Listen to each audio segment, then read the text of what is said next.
Can you hear us, Marjorie? Now we're echoing again. I can now. Thank you, Paul. Okay.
Super. And I did, Paul, have an item for discussion that's not on the agenda, if that's okay. That's not on the agenda. Sure. What is it? Pertaining to the printed copies, I asked for printed copies of the plans this week from Stacy, and she and I had a conversation about some of the limitations.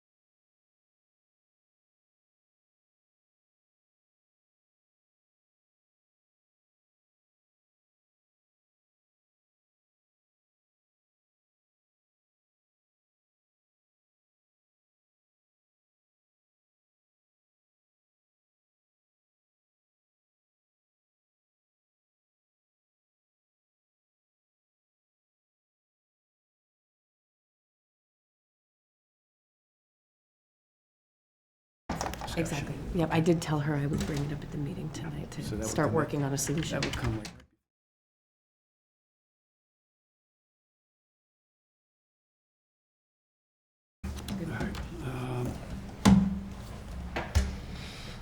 Okay. We're all set.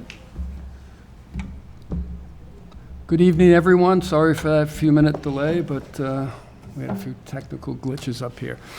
I will now open up the meeting for the Mashpee Conservation Commission, Thursday, March 6, 2025. We're meeting in the quiet meeting room, Mashpee Town Hall, 16 Great Neck Road North. This is broadcast live on local cable channels 8 and 1072. We are also streamed live on the Town of Mashpee website. This is a hybrid remote Zoom meeting as well. So before we do begin, if you would like to join me in a Pledge of Allegiance. I pledge allegiance to the flag of the United States of America and to the republic for which it stands, one nation, under God, indivisible, with liberty and justice for all. Okay. Thank you. Before we start, I'll take a moment of silence.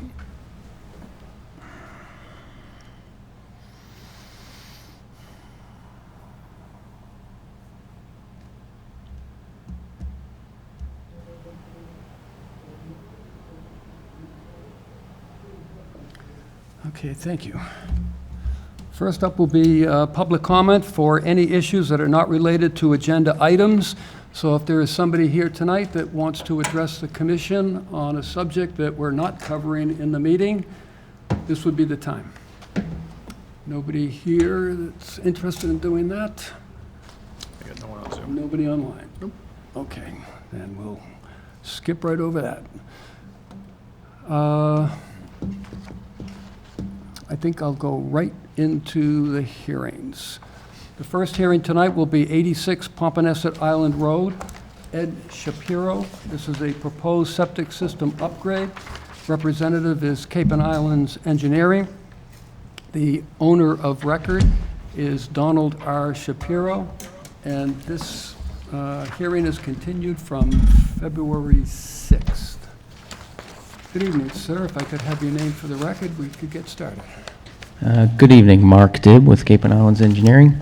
On behalf of the applicant Eric Shapiro for an RDA for a project at 86 Pompanesett Island Road. The proposal tonight is to repair and upgrade an existing septic system at the property.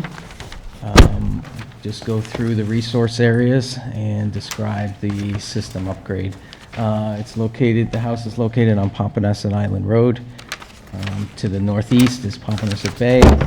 There's a salt marsh, a coastal bank coming up. The coastal bank is the furthest inland resource area associated with the water.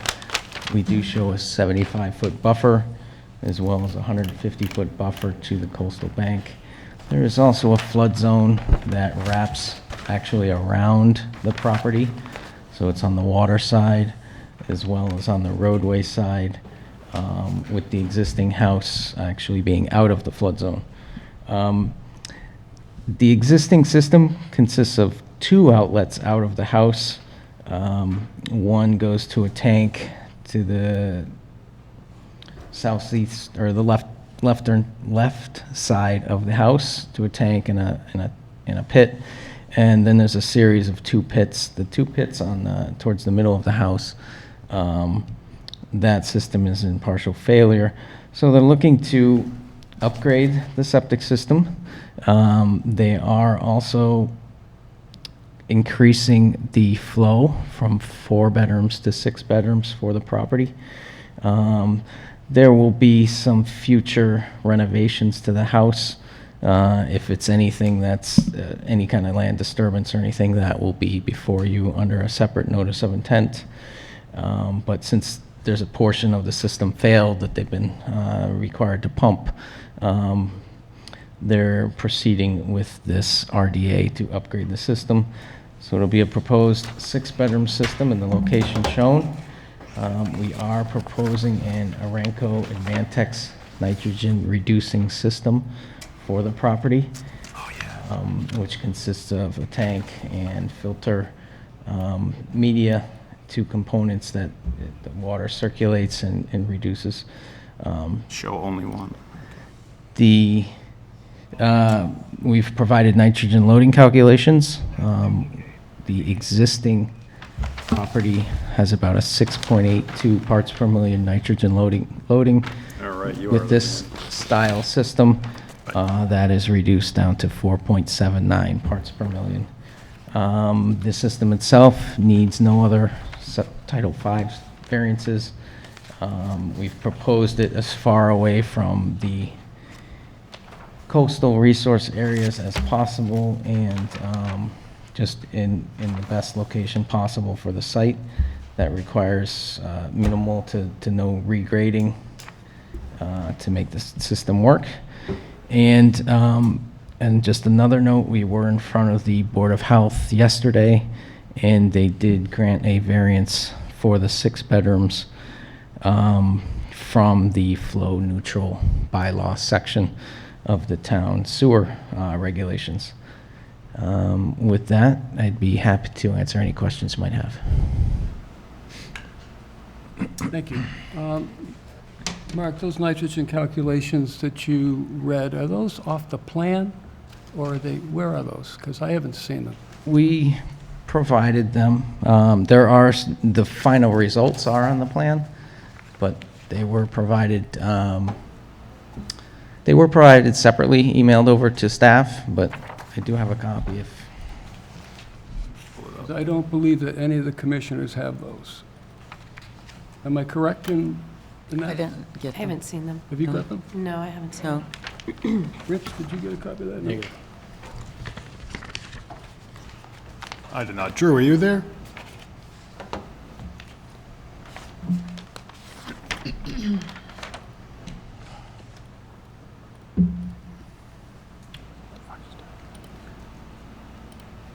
I do know they weren't in the original package, but they were emailed over, definitely over a week ago, because it's been a little bit of delay to get to the Board of Health, but be happy to give you guys time to review them if need be.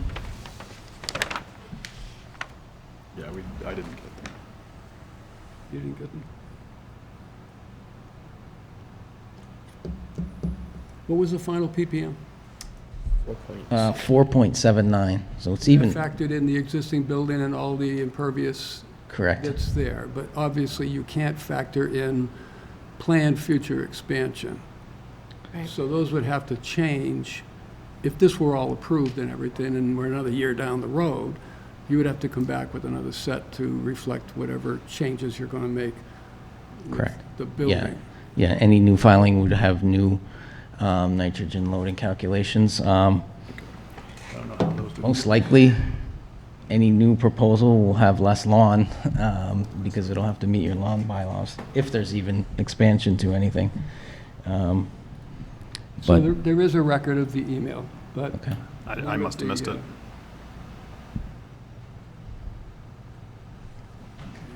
Can I ask a question? Sure, Marjorie, you have the floor right now. Is this a good time? Good. I'm just curious because I've never been through a hearing where we've got the application for the septic, et cetera, but no drawings for the home. And I think you said that will be under a separate NOI. I just want to know how that works. How does that work? Correct. Again, this is a failed system that needs to be repaired immediately, and they do plan to repair it definitely before the summer, so that's literally in the next month or so. And they're just not ready for, with their proposal to do any further work on the site. So you'll just file a separate one. And Mr. Chairman, we'll just consider it separately?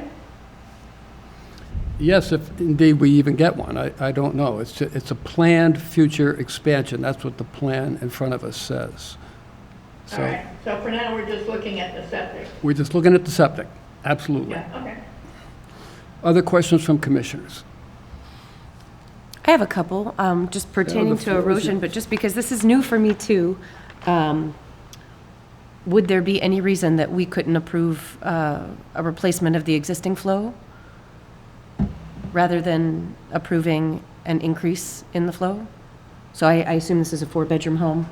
Could we approve a replacement for a tank that would serve a 4-bedroom home instead of a 6-bedroom, since, as you mentioned, Well- we can't look at nitrogen calculations for a plan that doesn't exist for future expansion? The proposal before us is 6, with an approval by the BOH, which is a new twist on things, but it's been approved. So that's what they're proposing. So on a request for determination, it would either be positive or negative. If you feel as though you don't want to go that route, then you'd be looking at a positive determination. I see. It would then have to come back with an NOI for this particular proposal, and then you could work with conditionings through the NOI to reduce the flow based on the fact that it's only a 4-bedroom right now, and it may not get, it's all hearsay. We Sure. don't know. We don't know what the future holds. Sure. But that's the way you would deal with that. Okay. Okay, fair enough. And I guess the other questions I had, just the site where this is all going to happen, it's a pretty good slope. I'm wondering about erosion control. There are a couple of conservation notes on the plan, and just wanted to know if we had the opportunity to hear what the plan would be for making sure that we're not increasing erosion at the site, and how you plan to stabilize that after the work is complete before we remove those erosion controls. And then also there are 3 really good-sized trees that are coming down for this, so wondering if there's a provision to replace them in kind. So the limit of work is shown as the LOW Yep. line that's rather thick going around, so we've even provided access through both entrances. Appropriate erosion control will be in and monitored throughout the installation. It will be a vented system, so the wraparound driveway will continue to it'll be replaced in kind. And then over the system itself, most likely will be just lawn or mulch stabilization. We wouldn't want to put any kind of shrubs or plants over the system, obviously, to prohibit roots from getting in there. But it's basically, we're able to keep the same slope, the same, it's not, we don't have to regrade the entire area. We don't have to bring in fill for it.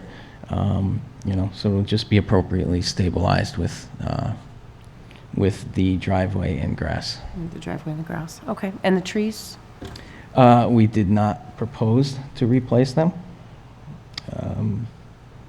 If it's a requirement of the commission, we can add that, but we did not propose to replace the trees.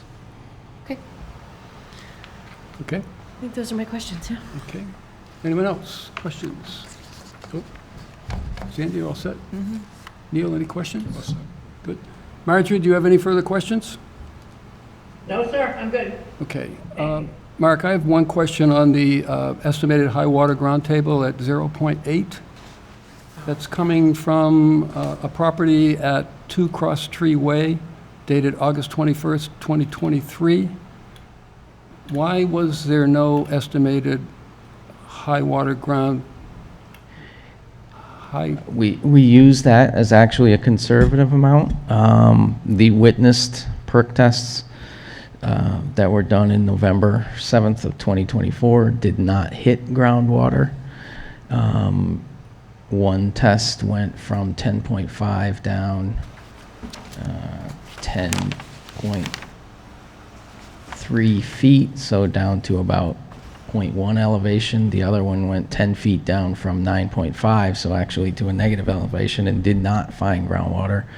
But we did want to use a nearby determination so the 0.8 shown on the plan should be conservative from what the witnessed perk tests found.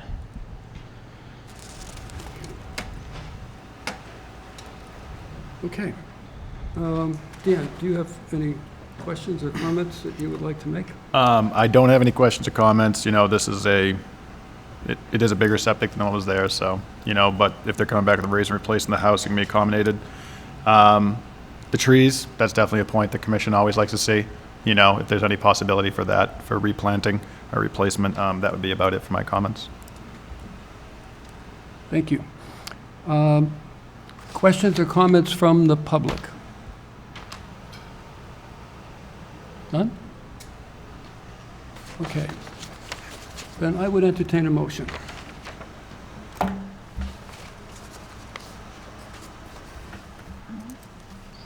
We all don't know what to do when Steve's not there. Mr. Chair, I'll make a motion to issue a positive determination for this RDA. I think the proposed future expansion's a little sticky.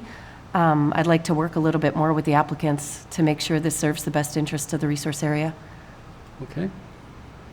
So, Is there a second to that motion?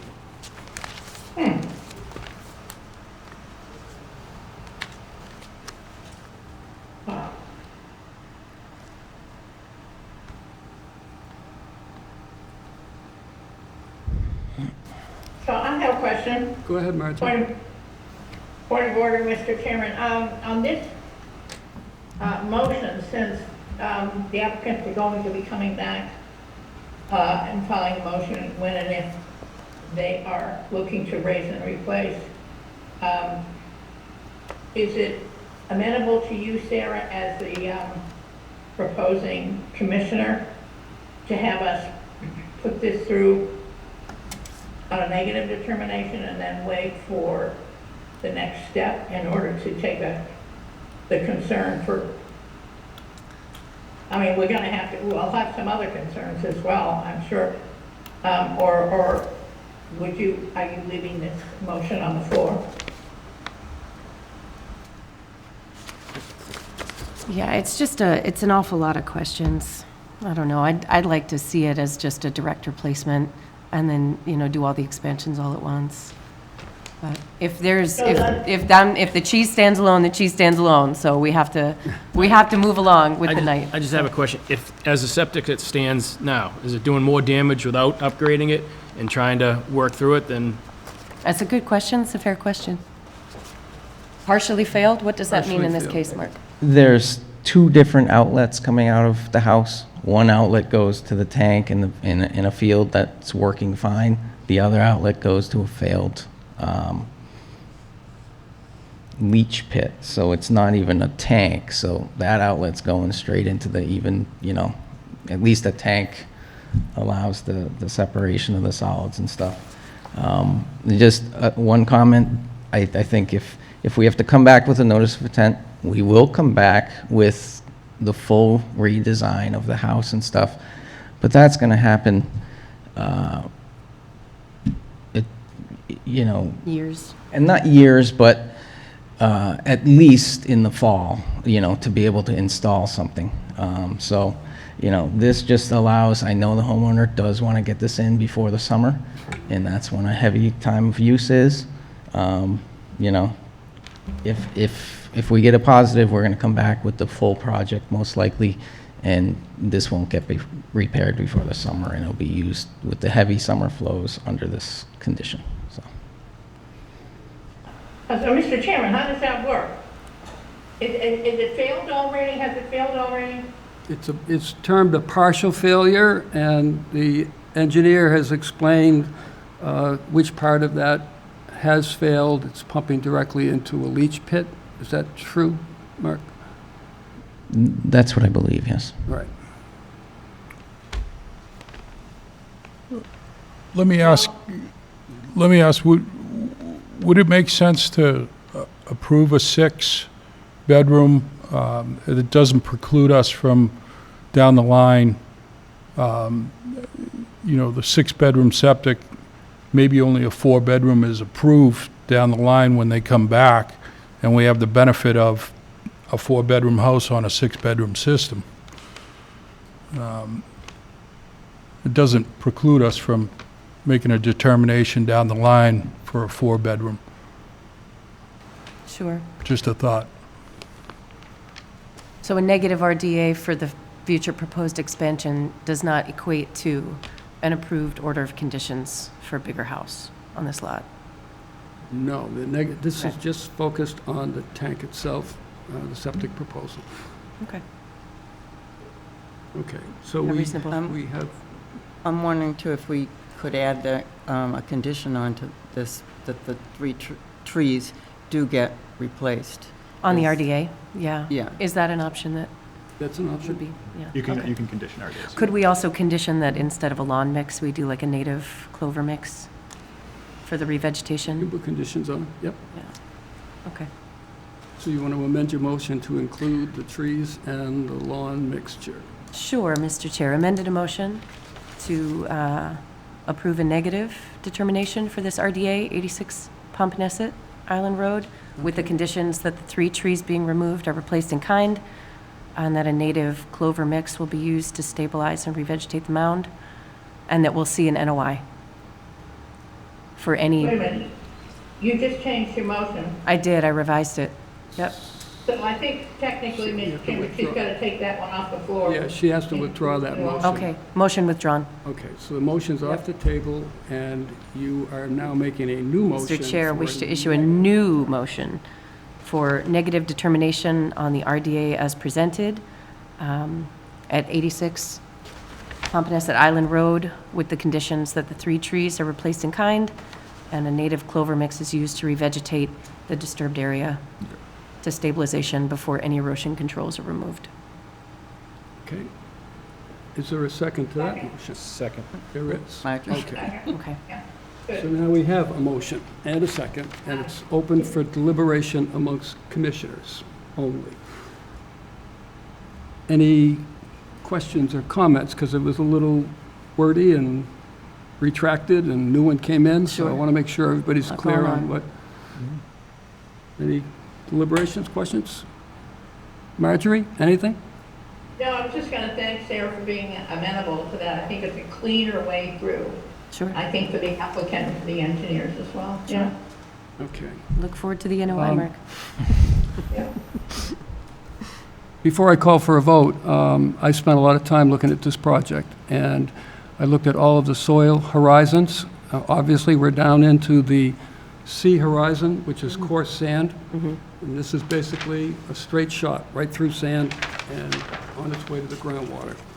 When I look at Regulation 25, or excuse me, 24, unacceptable, significant, or cumulative effect upon the wetland values protected by this chapter from Section 12A of our bylaw, Chapter 172, shall mean any effects which, because of any short-term, immediate, or long-term changes to pre-existing conditions, would adversely alter any resource area capacity to, and they're all listed. The second one is to protect the groundwater. I am not comfortable with an extra 220 gallons of effluent, whatever the ppm rate is. Obviously, it's a Title V, I get that. but to put that much extra flow in, even though this has been approved by the BOH, that's their purview. We've been up and down this thing a million times. I get it. They do what they do. We do what we do. I cannot approve a negative determination. I would much rather see a positive determination.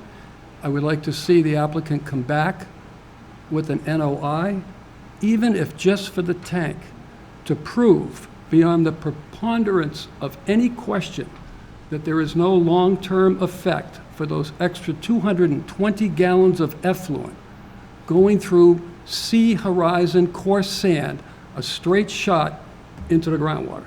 So I'll call for a vote, but that's how I feel about it. That's what I wanted to get into the record.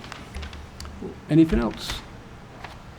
Mr. Chair, just a point of clarification, if we do not have a second for a motion, it's left on the floor, correct? And the chair is not able to propose or second a motion? Yeah. Yeah. I agree with you 100%. I just don't know what to do. Well, this is where, Well, we would have to vote down this motion and take another motion from the chair, right? well, it wouldn't come from me. It would have to come from a commissioner. Say that again? One of you seconded, right? Who seconded? I seconded it. Yeah. It was seconded, so it needs to be closed out. It has to be, it will have to be Yeah, voted on. this one is seconded. Yeah, this has to be voted on, so. Right. But isn't that 200 extra only if they get the 6 bedrooms as opposed to the 4? That 220 gallons would be extra effluent going into the ground, right? That would We be if don't it was know. a 6-bedroom as opposed to Right. 4, right? Yeah, we don't know what the proposal will be for the building. I think, and I don't want to put words in Sarah's mouth, but I believe that that's one of the motivations for the positive determination in the first place, to answer all these questions. But that's like phase 2, though. Right, yep, Right. What's before us is this. just the tank. Yep. Anything else? Then I'll call for a vote. Sarah? I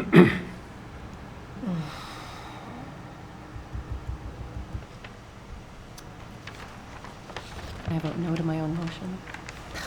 I think you have. Yes. Okay, that's a yes, right? Yes. I'll go out on line. Marjorie? Yes. Sandy? Yes. Rich? Yes. And I vote no, but the motion carries. So it's a negative determination. Thank you. Thank you.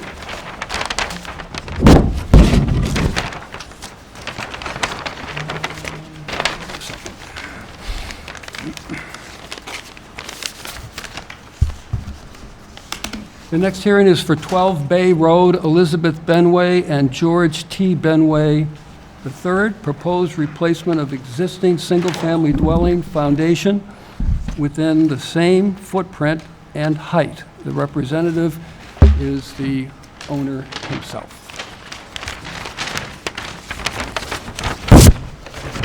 Good evening, sir. If I could have your name for the record, we can get started. Evening. I am George Benway. I am representing myself for the proposed work at 12 Bay Road. So a little bit of background on me. My family's been in Mashpee for generations now, under the same name, George Benway.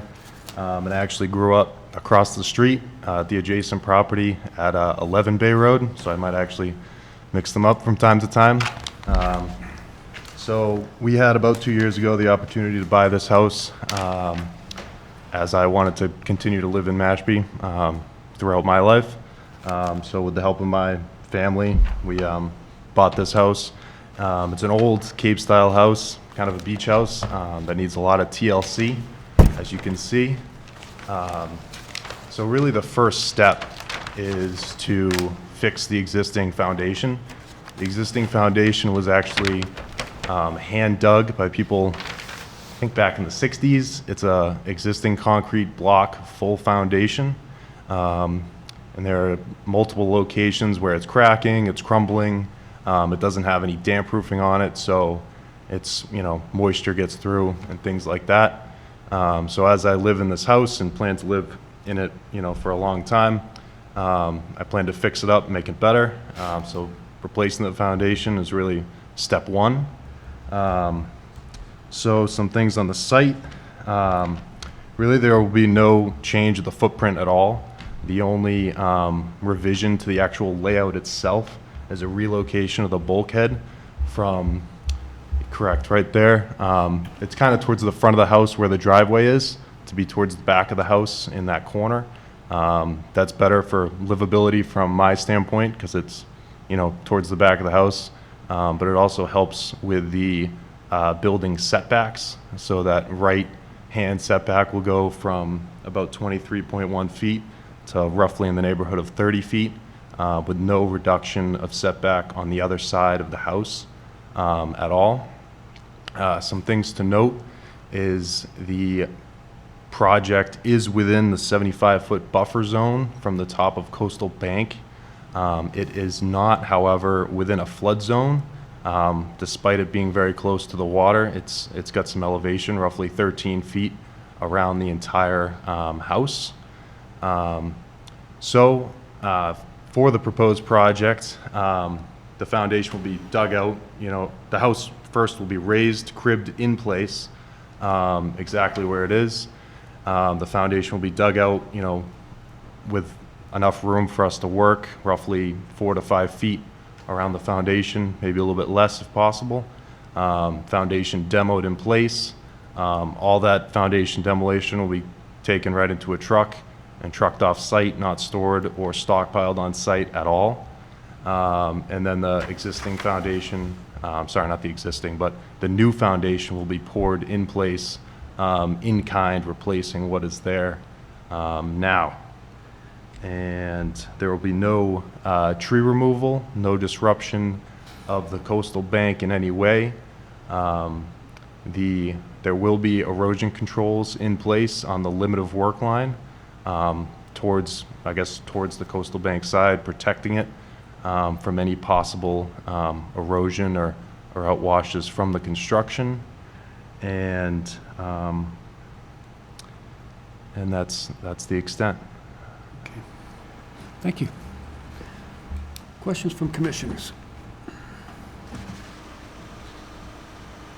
How many bedrooms, I apologize, the size of the floor plan is too small on my office computer. How many bedrooms? I believe it's a one-bedroom now. It's kind of an odd layout of the house. And what are you planning to do with it?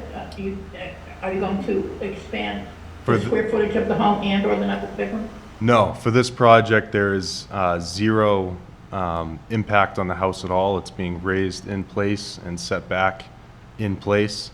I do plan to renovate it in the coming years as time and money allows, but at this time, zero change to the house at all. Oh, okay, so when I hear raise, I think taking it all down, putting in a new foundation, and then building from there. Oh. You're saying you're gonna actually pick up the whole house, set it aside, put in a new foundation, and bring that original house back to the foundation? Correct. Actually, yeah, lift it vertically in place with cribbing from the slab within the foundation. So lift it vertically in place, pour the new foundation, and set it back directly down in place on the new foundation. So no change in the septic requirements, no change in any of that? Nope, absolutely zero change to the septic. Huh. And as a quick note, the septic was upgraded 2022, 2023? Yes. And it passed, as we bought the house, we had to have a septic inspection, and it passed with flying colors. So, yeah, we'll, expose the septic pipe, cut and cap during construction, and then reconnect as is. Wow, I've never seen one of these, that's interesting. Mr. Chairman? Yes. Is there any that you know from the regulations, et cetera, that we have to look at differently because it's not really a raise and replace, it's a pick up and put a new foundation and drop it down? Raise and put back, yeah. Yeah, No. I don't think I've ever seen one, a proposal like this. No, I think we're One thing I would question is where is the location of the tank? Because that's not on the plan. Yes, so the tank is located where the driveway is, essentially. Okay. So it comes directly out, about 4 feet from that bulkhead, Yeah, I don't have it on the pictures. into the tank. And that will be clearly marked for your equipment that's going to come in and deal with this. Is it an H20? Correct, it's all H20, yep. Okay. The Still the don't wanna actual drive tank on it, is though. is a good distance from the house and from the work. But it'll all be dig-safed and marked as to not hit it in any way. It'd be a good thing. Yeah. Other questions? I had a question, George, just for Sure. clarification. So in the narrative that you submitted, we're saying roughly 5 feet around the perimeter of the building, and I just wanted to confirm, is that 5 feet out, 5 feet down? So Both? that's roughly 5 feet out Okay. from the foundation. It is a full foundation, roughly 6.5 feet deep, so it'll be full depth Okay. of that foundation. Okay, and this limit of work feels reasonable, given that it looks like on the back end of the house here on the plan, and when I was out there, it is very close. Yeah. The steps are 6 feet. So with the 5 feet out and the equipment needed to excavate, you feel that the limit of work as presented is reasonable? Correct. I think it'll most likely be less than 5 feet, but wanted to, err on the side of caution that that's the potential impact. Great, appreciate that. I think the only other comment that I would have is that, that the area gets, reseeded, and that whatever silt fence is in place remains there until the soil is stabilized on the side of the coastal bank. So if that could be a condition or something you consider. It doesn't come out when construction ends, it comes out when that soil's not going anywhere, so. Absolutely. Other questions? One last question I have, George. On the plan, it says existing deck supported by a full foundation. Is that in place now or no? Correct. That's all existing. So there's no digging there on that side, or? There is no digging on that side because it's actually a newer section of foundation that's in good Okay. repair. Yeah, So that doesn't have to be modified. because you only have Way.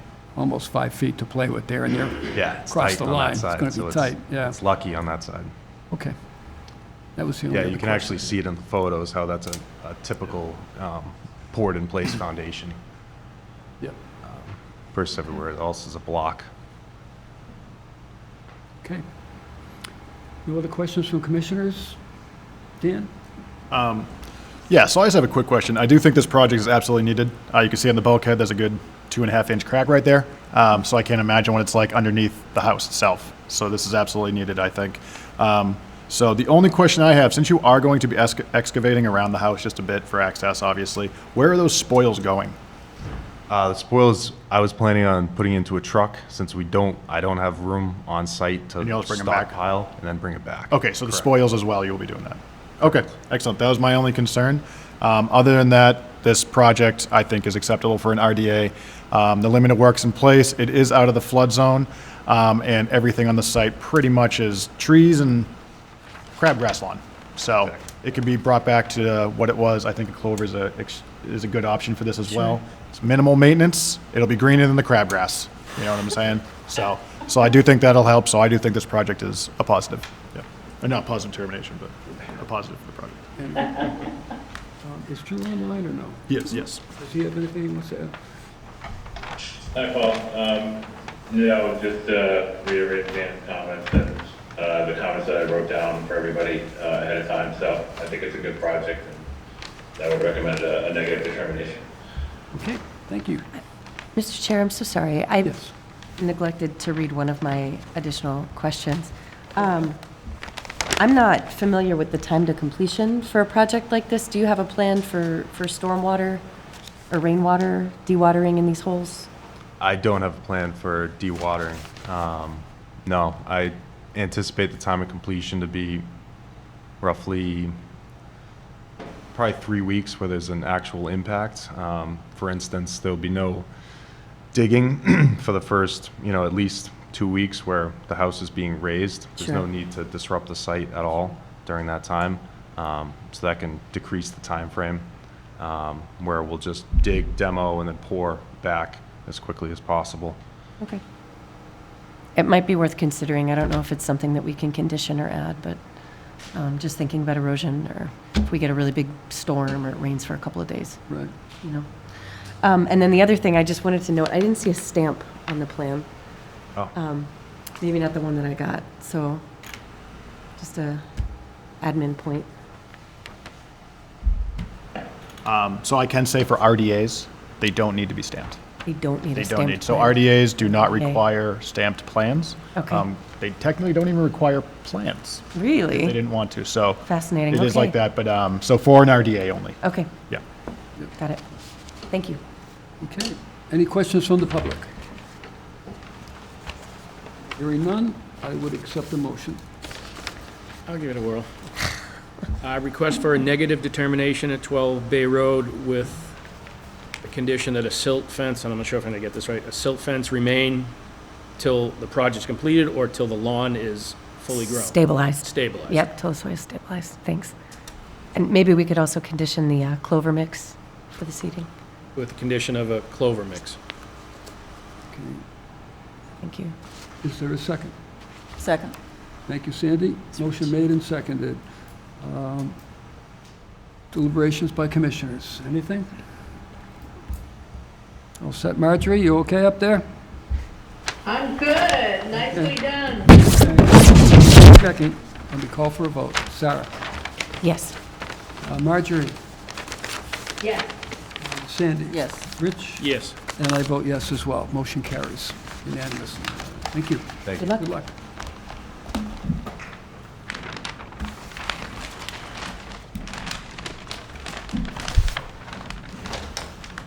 Our next hearing is for 22 Napoidan Road, Robert L. and Jean M. Manzi. This is a proposed septic system upgrade. Representative is Engineering Works, and this is an RDA. Is he online? Good evening. Oh, yes, thank goodness. Good evening. On your way to Yes, Tollway Road. Come here with me. Peter McEntee with Engineering Works, representing the Mantes. We have a failed septic system, and we're proposing a new compliant septic system, basically within the same footprint of the existing, only larger because it meets the standards of today's design criteria. The existing system consists of a septic tank that's underneath the wheelchair ramp, and 3 flow diffusers that are probably about 2.5 feet separation to groundwater. So we're proposing a leach field, a new septic tank, 2-compartment septic tank with a sledgehammer S86 to a pump chamber and pumping up to a leaching field, which will be higher than the existing grade, but approximately level with the end of the driveway, and result in some grading, toward the back and toward the side, but not a real intrusive grading.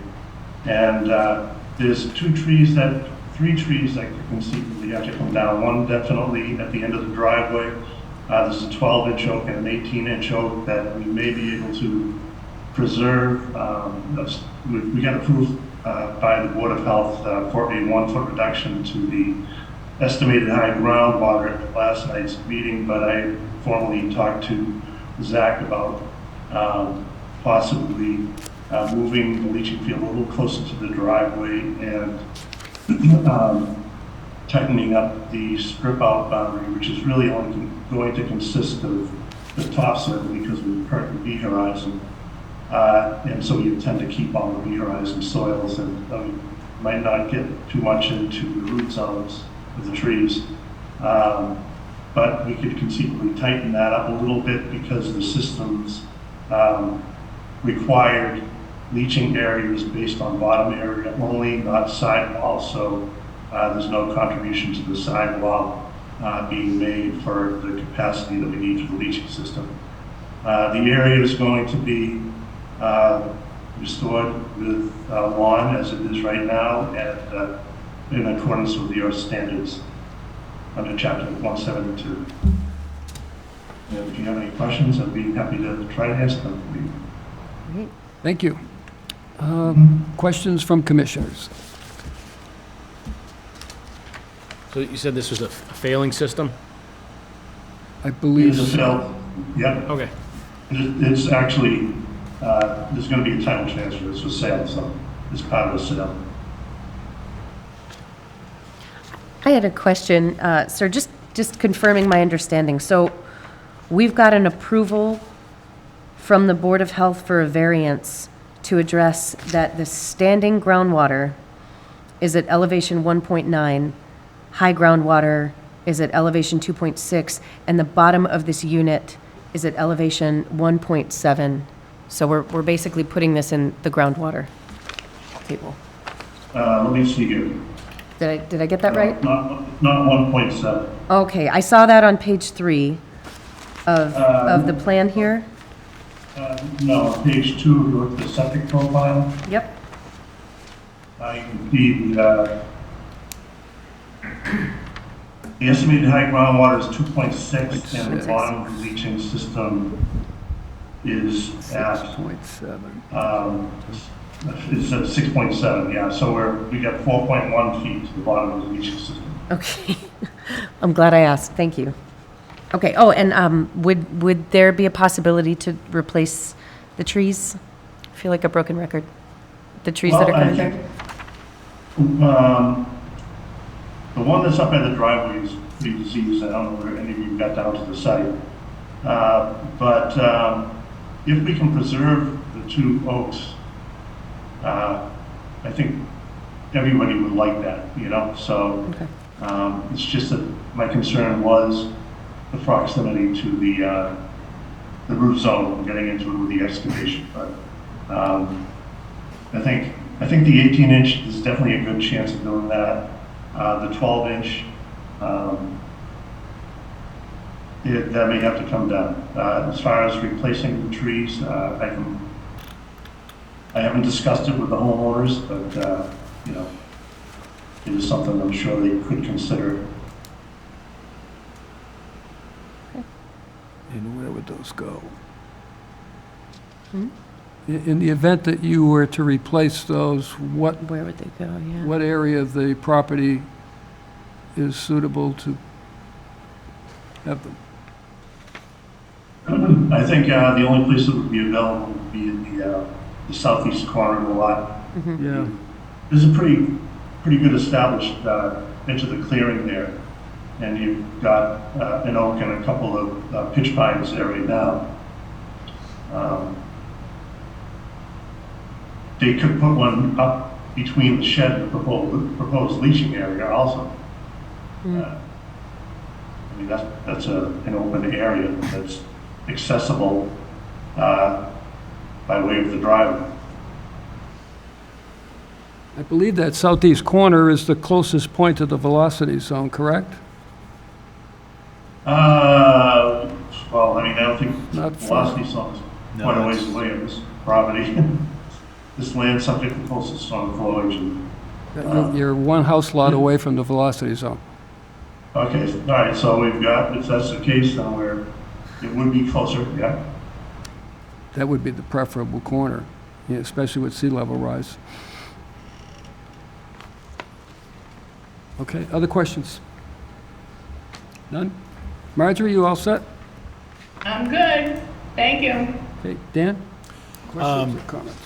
So this is an upgrade of a failed system, so it's a good thing. I will say with the trees, a recommendation I would have is to have staff monitor the trees if there's any issues during installation. Basically what happens is if the tree is not able to survive, then it would institute replanting the tree. If the tree is able to survive, then we're all good. And the reason I say that is because the tree is so big. Putting a seedling in or putting a Yep. 3-inch caliber tree, I don't want to say as a loss, but if we can keep the big tree, I think that would just be better. So I would recommend that as a condition to just have agents on site, not on site, but to check, or have the installer just contact us if there is any danger to the root system, and then we'll assess it from there and include a mitigation planting in case of that event. So that would be my recommendation. Everything else with this project I think is is perfectly fine. It is an upgrade system. It is in a low area of town that is highly developed, so I do think this is an appropriate application. Anything from Drew? No, I'm good. I agree with Dan's comments, Okay, thank you. recommendations. Questions from the public? Hearing none, I would accept a motion. I'll make a motion for a negative determination for 22 Nehoden Road, with the condition that the staff monitor the trees for survival, and if mitigation's required, then that will happen. Is that it? I think that's it. All right. Is there a second? Second. Thank you, Sarah. Motion made and seconded. Any further discussion? With the conditions of staff monitoring the trees and the mitigation plantings. Okay, I'll take a roll call vote. Sarah? Yes. Marjorie? Yes, Sandy? Yes. Rich? Yes. And I vote yes as well. Motion carries. Thank you, have a good evening. Thank you. good, have a good night. You too. Thanks. Just give me a second to clean up my desktop here. Yeah, it's a mess. It always is. I can see it from here. The I can next, see it. the next hearing is 9 Santuit Lane, TD Realty Partners, LLC. This is a proposed raise and replace of existing single-family dwelling, mitigation plantings, and installation of IA septic system. Representative is Falmouth Engineering. Owner of record is R Investments, LLC. This is a notice of intent continued from November 14th and January 9th. I do not have a DEP file number. Do we have one? I do believe we got one. It's Yeah. not on my, Oh, if it's not on there, we do have one. We had it at the original. I'm just opening. checking. Yeah. Yep, okay. Let me, Usually they're, on the column here, but anyways, let me go to the representatives. Good evening, gentlemen. If I can have your name for the record, we'll start.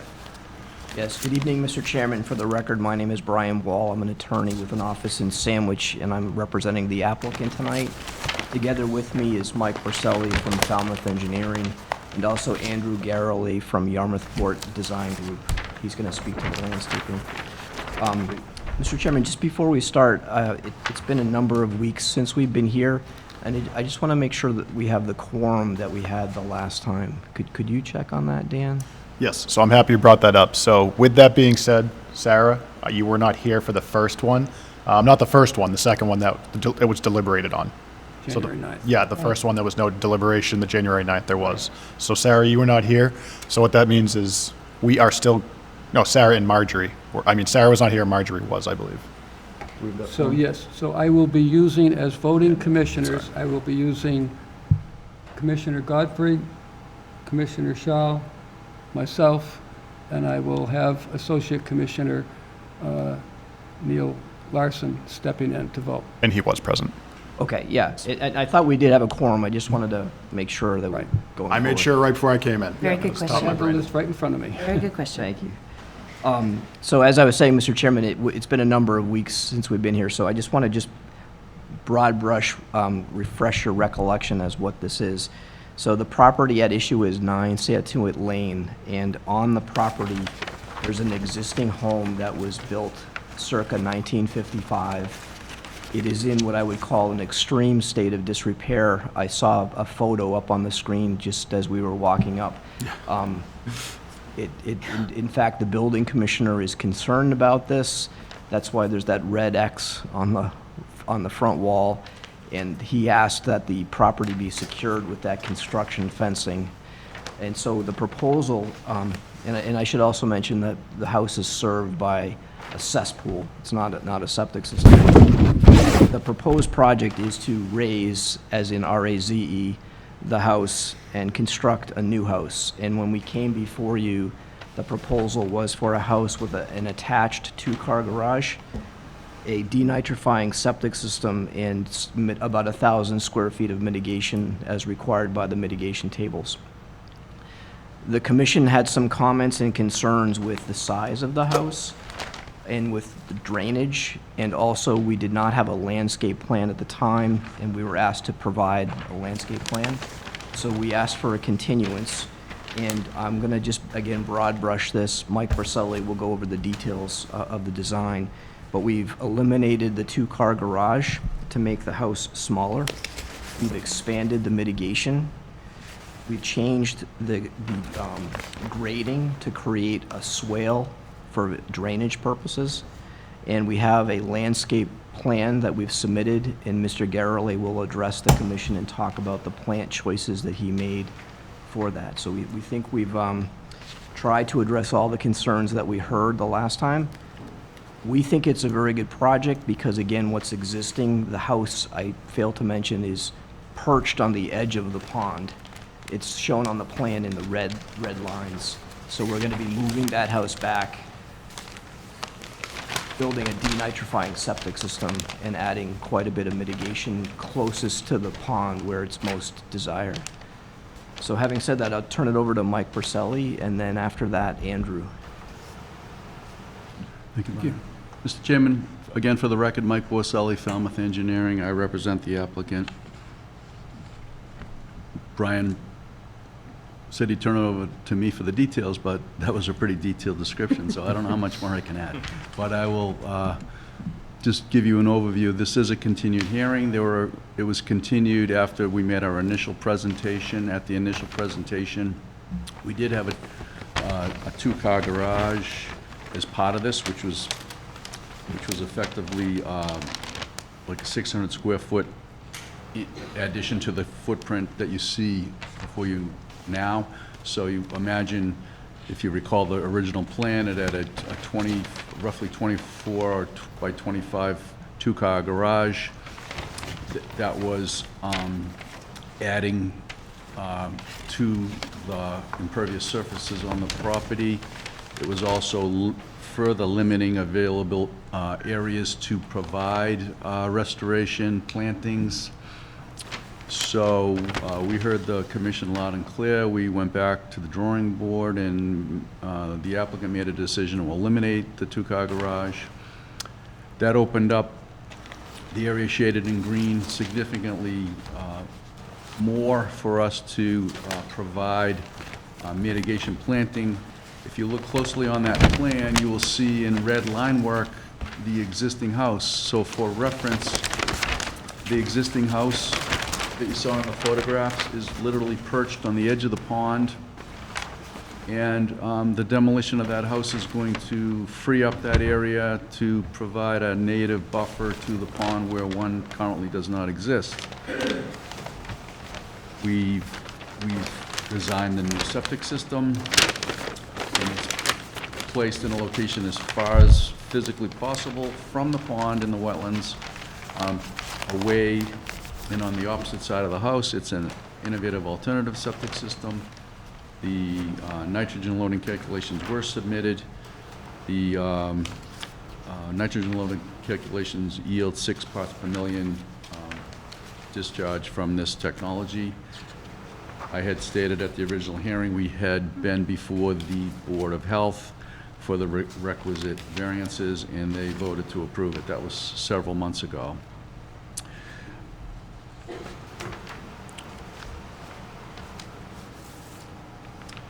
There were comments about the need for more detail on the landscape, so Andrew Garrelay from Yarmouth Port Design was commissioned to develop the plan that you see up on the screen now that provides the specifications for the native planting. This is effectively going to act like a rain garden. It's going to be swaled, so it's going to be the location where the roof runoff and driveway surface runoff flow to, and the vegetation will allow for filtration through the root system.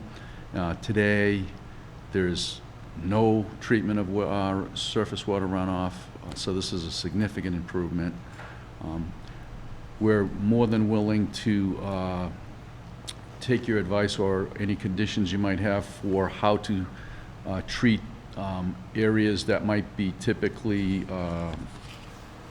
classic lawn areas that we know you would discourage, clover ground covers, other ground covers. We just simply need, some area to maneuver around the house and gain access. So that front yard would certainly be a candidate for something like that. And then there's some areas just around the edges of the house that we'd like to have not be planted with shrub material.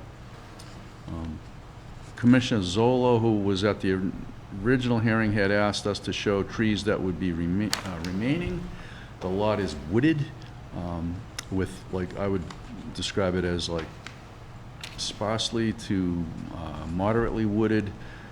So we've identified all trees. They're identified that are intended to remain. There's no way around cutting some trees, though. That's just inevitable. I think the benefit of shifting the house back, eliminating the cesspool, getting everything as far from the pond, and providing the buffer to the pond outweighs the unfortunate fact that we have to cut some trees. So I think on balance, this is a significant improvement over what's currently on site. And with that, I'll turn it over to Andrew to talk about the landscape. Hi, Andrew Garrelay, Registered Landscape Architect, Yarmouth Port Design Group. Mike asked me to provide the planting plan for the mitigation area. I went with a varied strata. We've got at the north end of the site, Mike has provided a little bit of a berm to make sure that the runoff from the road didn't come into the mitigation area, and the mitigation area doesn't go into the road. So on top of the little bit of a berm there is Ilex verticillata, winterberry.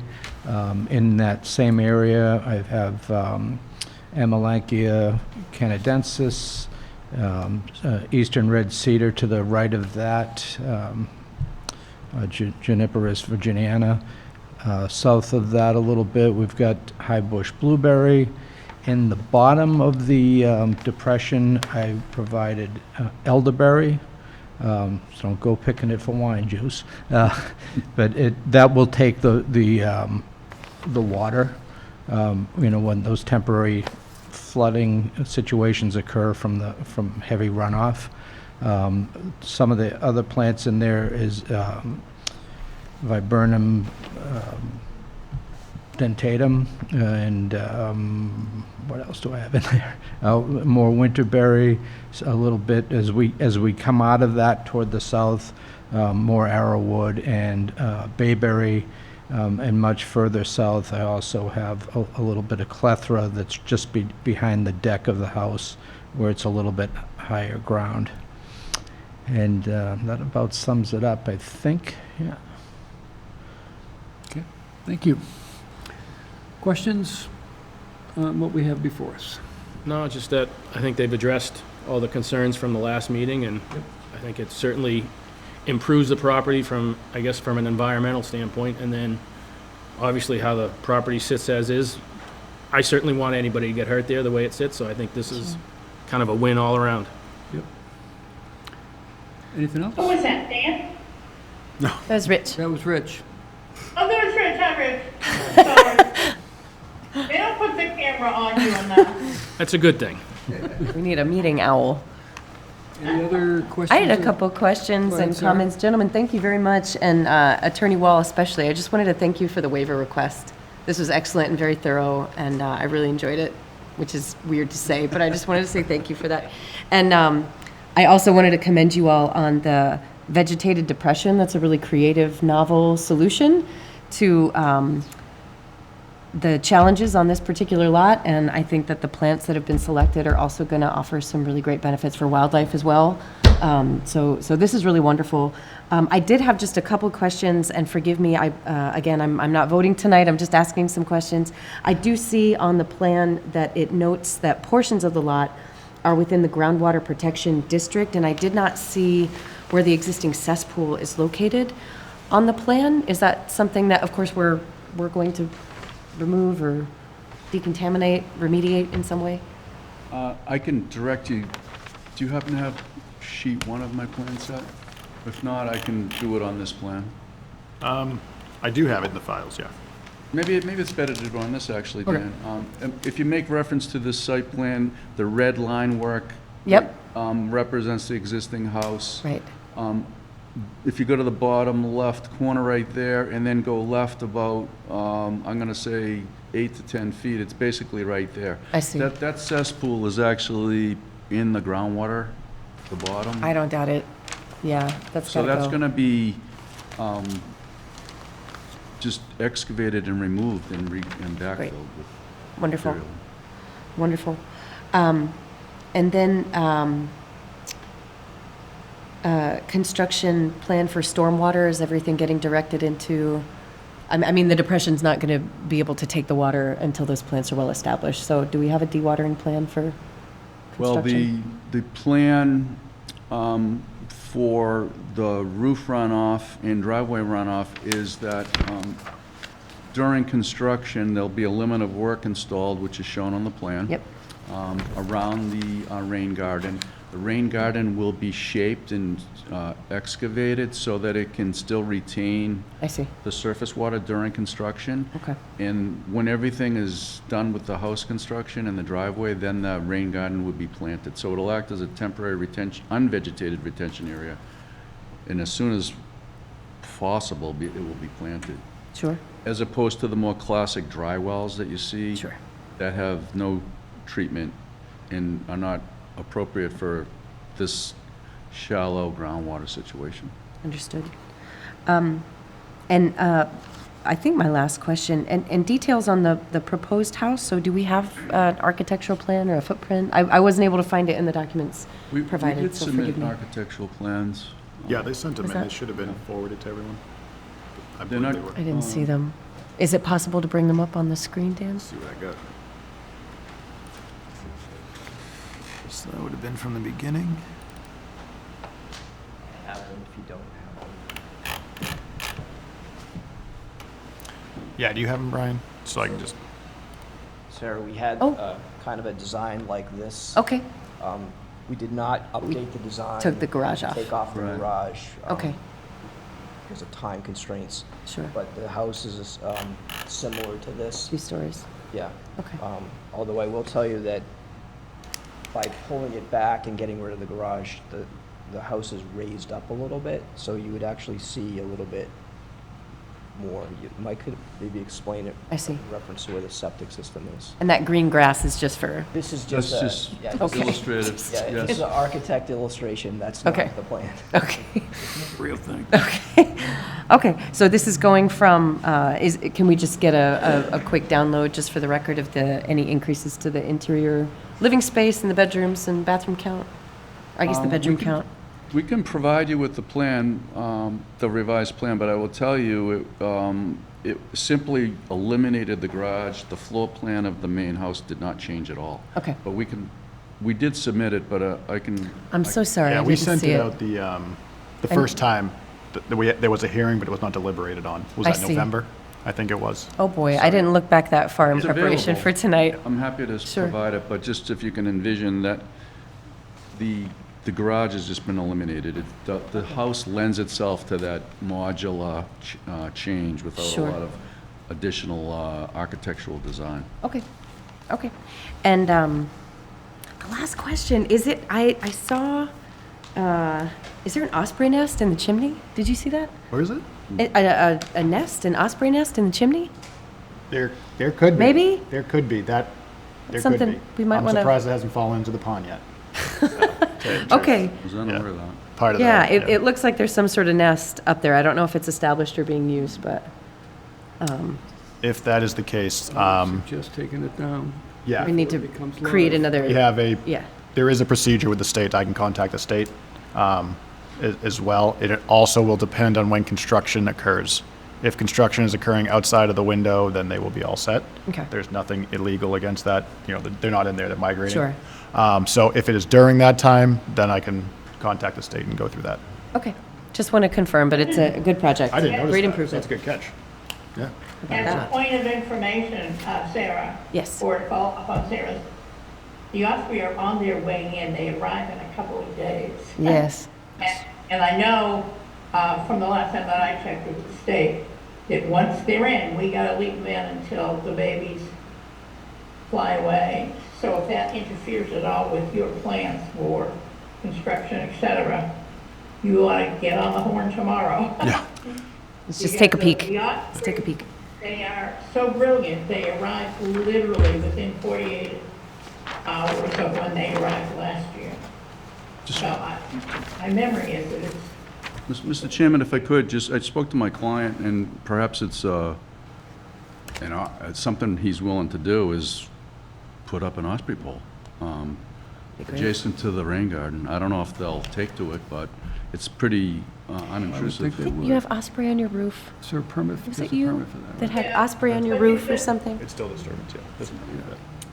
if you're gonna do it though, they won't even let you, they won't let you put up an osprey nest if the osprey has already chosen your chimney or whatever. They do have a lot of stipulations in the regulation for the state, as well as, since it's a migratory bird. So they do have a lot of stipulations. It comes down to fledging, and it comes down to if eggs are even visible, which means Yeah. that there would have to be an inspection by the state or a qualified individual.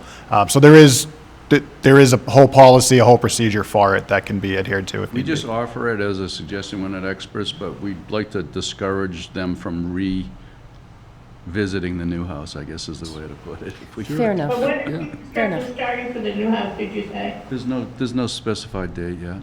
Okay. So. No, okay, I'm just saying, they're very punctual. Certainly not going to be this spring when they arrive. I would just recommend making if the commission's looking at approving it, then making a condition to ensure that the nest is either taken care of or construction is done outside of the time window. That's all. I think that's Yeah, perfectly fine good. condition. Great. That would be a good remedy. Okay. That's all. Mr. Chairman, before you take the vote, when you were opening up, I heard you say, am I not eligible to vote? Was I not there? Yes, you are not eligible. You were absent on the January 9th meeting, and we don't have a signed Mullen form that you've reviewed the meeting. So you're not voting on this one. Well, I feel very left out. Sorry about that. The law's the law. The osprey will be taken care of. Yeah. So. That's right. Yeah, just get the osprey in there, would you, for me? Any other questions? Dan, is there anything else you or Drew would like to add? No, I think with the layout for the whole rain garden, I think that's fantastic, especially since the town has a tiny little landing right on the other side of it. So I think those red cedars are perfect position, as well as rain garden for this area is very good because the groundwater levels. As well as the fact that the garage was taken off, I think this is a fantastic project. So I wish you nothing but the best for it. Okay. Drew, anything? No comments from me, Paul. I agree. Okay, thank you. Comments from the public? Don't see any. I would accept a motion. I'll make a motion to close an issue for 9 Santuit Lane with the condition that any restored new lawn area is restricted to no more than 10% of the lot's square footage, and that the lawn mixture be a native clover mix, and a submission of a signed 3-year mitigation monitoring contract between the property owner and a qualified horticulturist or wetland consultant, and that the osprey nest is not in use. I guess Yep. staff would oversee that. Yep. So time of year restriction on that, if needed, if applicable. So. Okay. Is that it for conditions? Did you want to see that other plan of record that he was referring to for the garage? The architectural plan? We have that, correct? We do have it. It was sent Part out. of the record. I will resend it tomorrow. If Okay. not, I'll definitely get a hold So of it. the applicant doesn't have to resubmit anything, we have that. No, we have that, yeah. Okay. Is there a second to the motion? Second. Thank you, Rich. Okay, so we are looking at closing issue, 10% lawn, native clover mix, 3-year maintenance contract, and dealing with the osprey nest issues. Any further deliberations by voting commissioners? Again, it'll be Neil, Sandy, Rich, and myself. Anything? No? Okay, then I'll take a roll call vote. Neil, I'll start with you. Yes. Thank you. Sandy? Yes. Rich? Yes. And I vote yes as well. Motion carries. Thank you very much. Thank you. Thank you.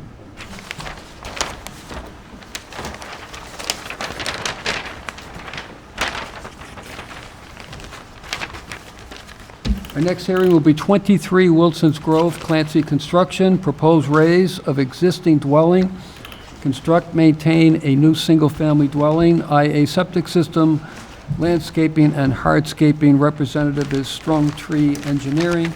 Owner of record is GSG Nominee Trust of 2017. This hearing is continued from February 20th. Good evening, sir. Hi, good evening. My name's Brian Foley from Clancy Construction. I'm the project designer on behalf of Gary and Susan Gilberti. Katarina from Strong Tree Civil Engineers is on remote, and they're handling the site information, septic stuff. Should I start from the beginning, or we provided all the supplemental materials requested? The tree information on the site plan to be replaced with similar, the maple tree that's coming down, the neighboring houses showing the proximity to the property line, the waiver request, and the methodology report for the close proximity foundation installation and the cantilever facing 21 Wilson's Grove. All those items were submitted. Yeah. Okay. Thank you. Questions from commissioners? And again, I'm just going to remind Sarah, you were absent for that, so you won't be voting on this one. I do still have questions, that was okay. But you're more than Do you want to welcome go ask first, Sandy? questions. No, I just, as I recall, I think Steve, our other member who's not here this evening, had a question about the bulkhead construction. We did consider the installation of a bulkhead. I met with our excavator, who we used for the house across the street, 18 Wilson's Grove, with very similar, if not worse, conditions. And the cost of doing a bulkhead was just extremely prohibitive, especially for a 4-foot frost wall. It'd be close to the cost of the house itself to install a steel bulkhead. And at the end of the day, having had the experience of doing a similar house across the street, we deemed it was overkill for that. So the items listed in the methodology report are what we determined to be appropriate. The erosion blankets, limiting the overdig.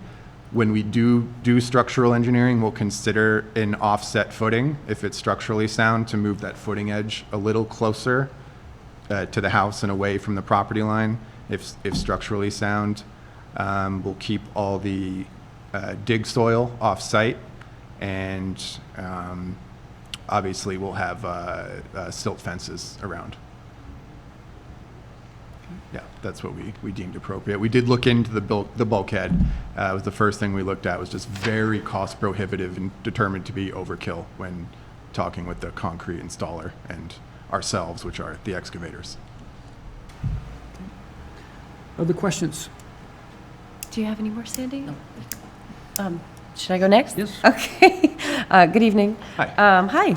I have just a couple of questions, and forgive me, I wasn't here for the first hearing, but I did look thoroughly through what was submitted.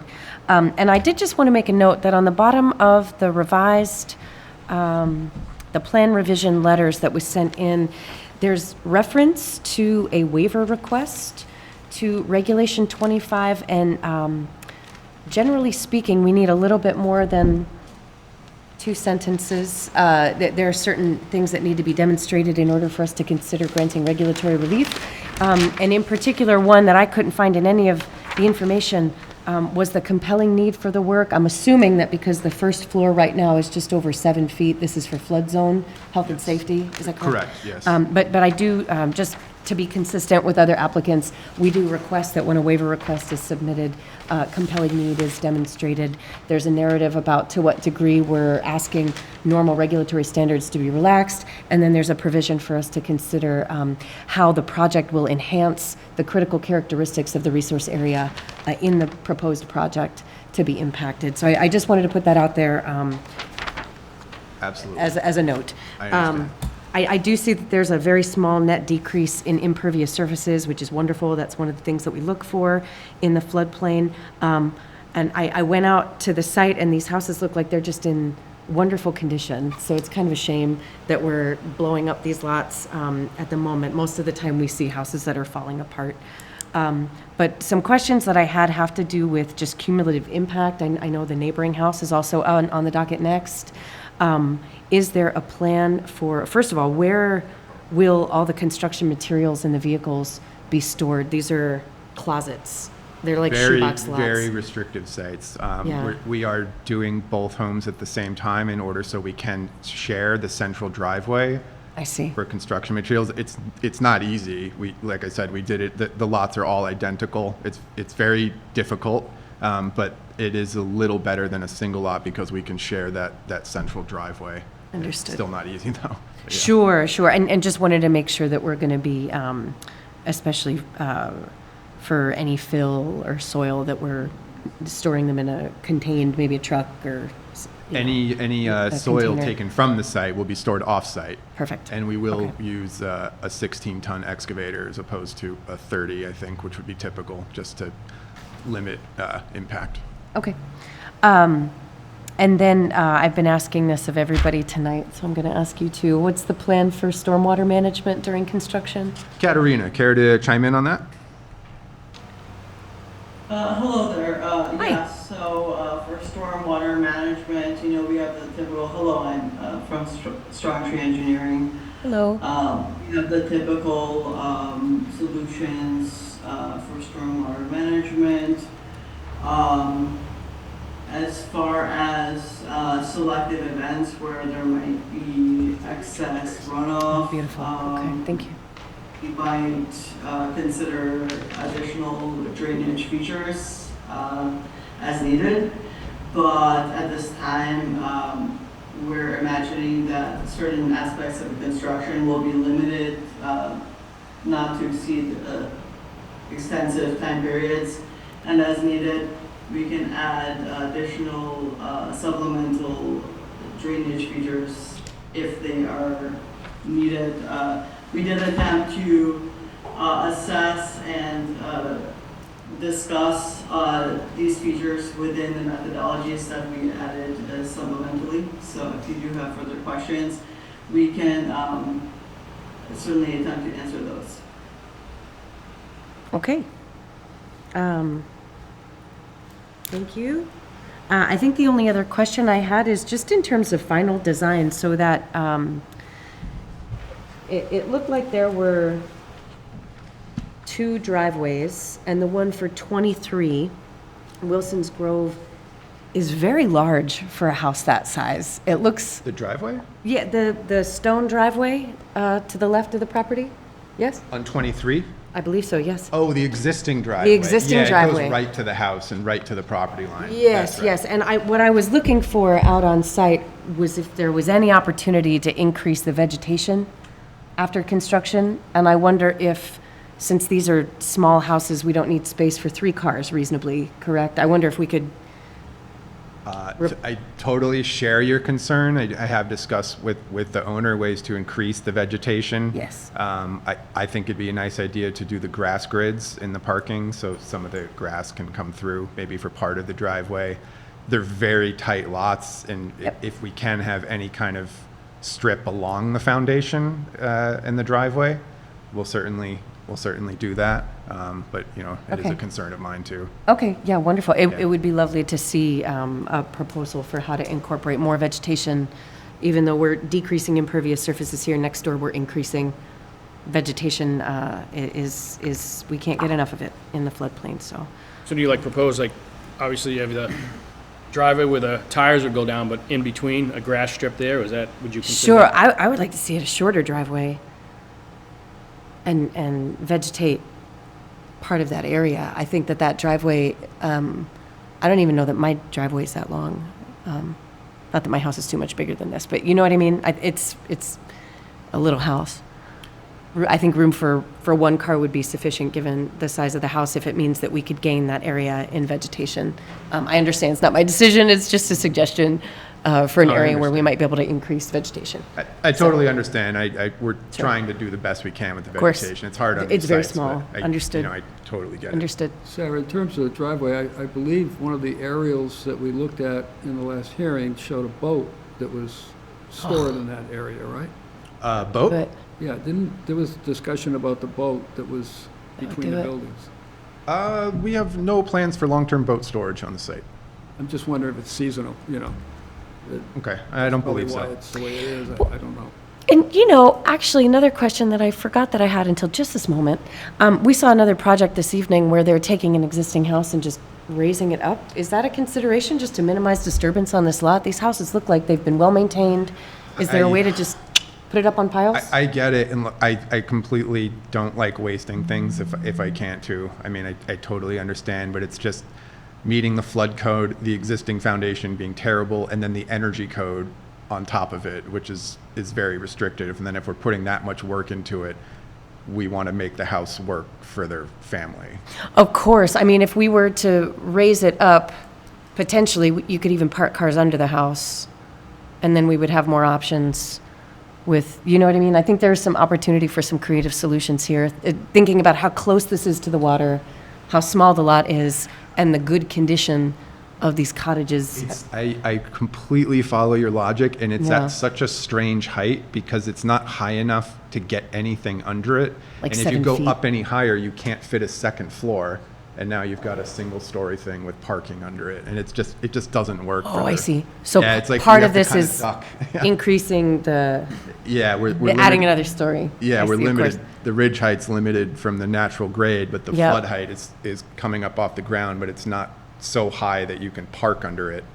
And there's no willingness on the part of the homeowners to just not add that second story and put it up on pilings to protect the floodplain? Again, I understand it would just make the whole project not worth it for them and their family. I do hear you, though. Okay, noted. I will note that the houses on either side are considerably taller. I thought about that too, like we don't want to get in people's way of looking at the water or whatever, but, okay, so those have been explored, no interest on the part of the Absolutely, yeah. applicant?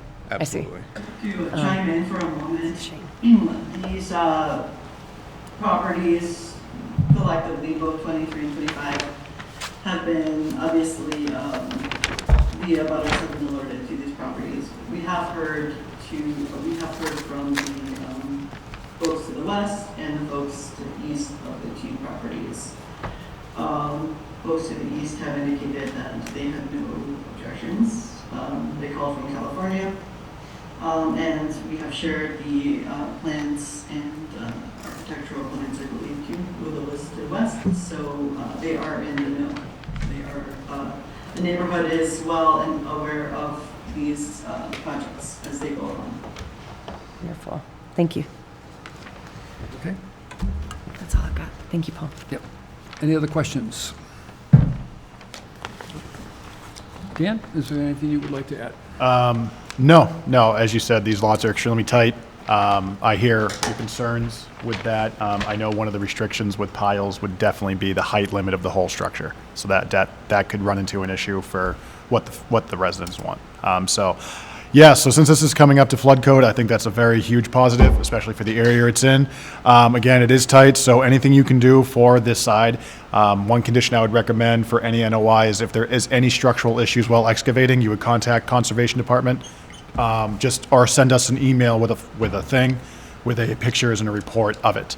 And then obviously take care of it immediately. So that would be my only recommendation for a condition amongst, I think you had one tree planting going in. Yeah, there was a maple we're going to replace with maybe a tupelo or something kind of like that. Okay. Yeah, that can be decided, so that's not a problem. So as long as the excavation issue, or concern, I'm sorry, is taken care of and reported to the department immediately if there's any issues, I think that's the biggest concern on my end. Other than that, I think the project is good for the surrounding area and for the location. Thank you. And the 5 flood vents that you have on this schematic, that meets the square footage requirement for the Yes, sir. basement? Yes. I know that was one of the missing pieces last time I around. did submit the flood vent plan. Yeah. Yep. Okay. Anything from Drew? Yeah, just for clarification, because I know the waiver was brought up, so in their narrative, they did address the waiver, which was specifically noted, Paul, by you at the last meeting, that they need to seek a waiver for the setback under Reg 25 C17. So it was a full-blown waiver request with all the criteria. Was that specific waiver under Reg 25, Yep. which was stated at the previous meeting? So they have furnished that information, just to be clear. Okay. Thank you. Thank you, that was gonna be one of my questions, too. Good. Thank you, I appreciate it. I actually did attempt to reach Drew a couple times prior to my filing to discern whether I had completed that fully, and I'm glad that I had, even though I was not able to reach him. Thank you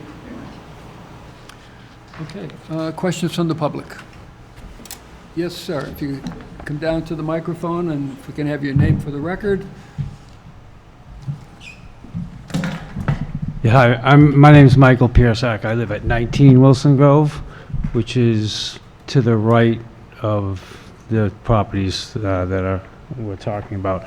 I do have some concerns. All the work that's being done, with drainage and foundations and new septic systems, and the condition of Wilson Grove now as it is, we have problems with flooding as it is. And I'm just not convinced that, I know there's no guarantees for anything, that everything that's proposed here is going to work, and, it's not going to get worse than it is.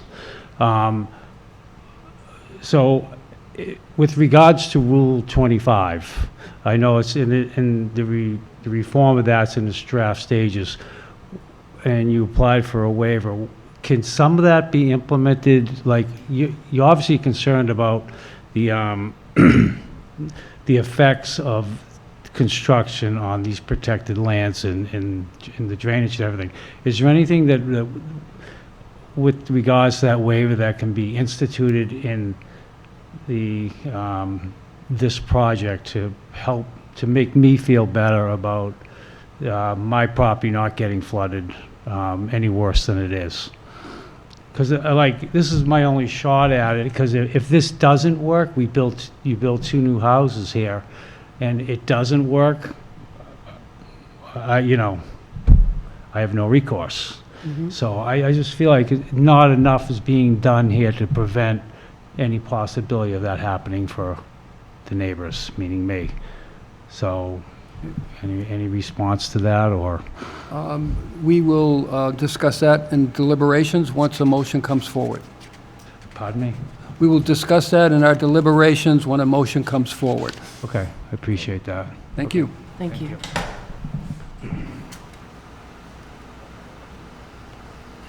Anyone else from the public? Okay, hearing none, no others online, I would accept a motion. Make a motion to close an issue at 23 Wilson's Grove, and I don't necessarily know if this is a condition, but any issues with excavation, you would notify staff? I don't know if that's a condition or just... Yep. Okay. Yep. Yes. And that's the only condition. Yeah, I don't think there was any mitigation plantings. There was, what was it, 1 tree? Yeah. Okay. So, is there a second to that motion? You're out. Sorry. Oh, second. Thank you, Sandy. So the motion is made and seconded. So now we will deliberate under the motion. And Marjorie, you're still with us, correct? I am. Okay. I am.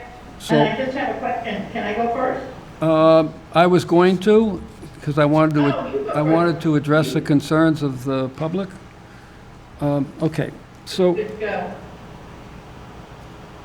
I hear the gentleman from 19 Wilson's Grove loud and clear.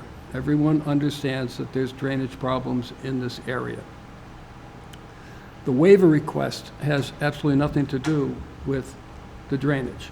And what we're looking at is applying Regulation 25 as it currently exists. None of what's in Regulation 25, the new draft, which is still in a draft version, none of that is applied to this project. This is being judged and approved or disapproved based on a regulation that goes as far back as 2007, I believe.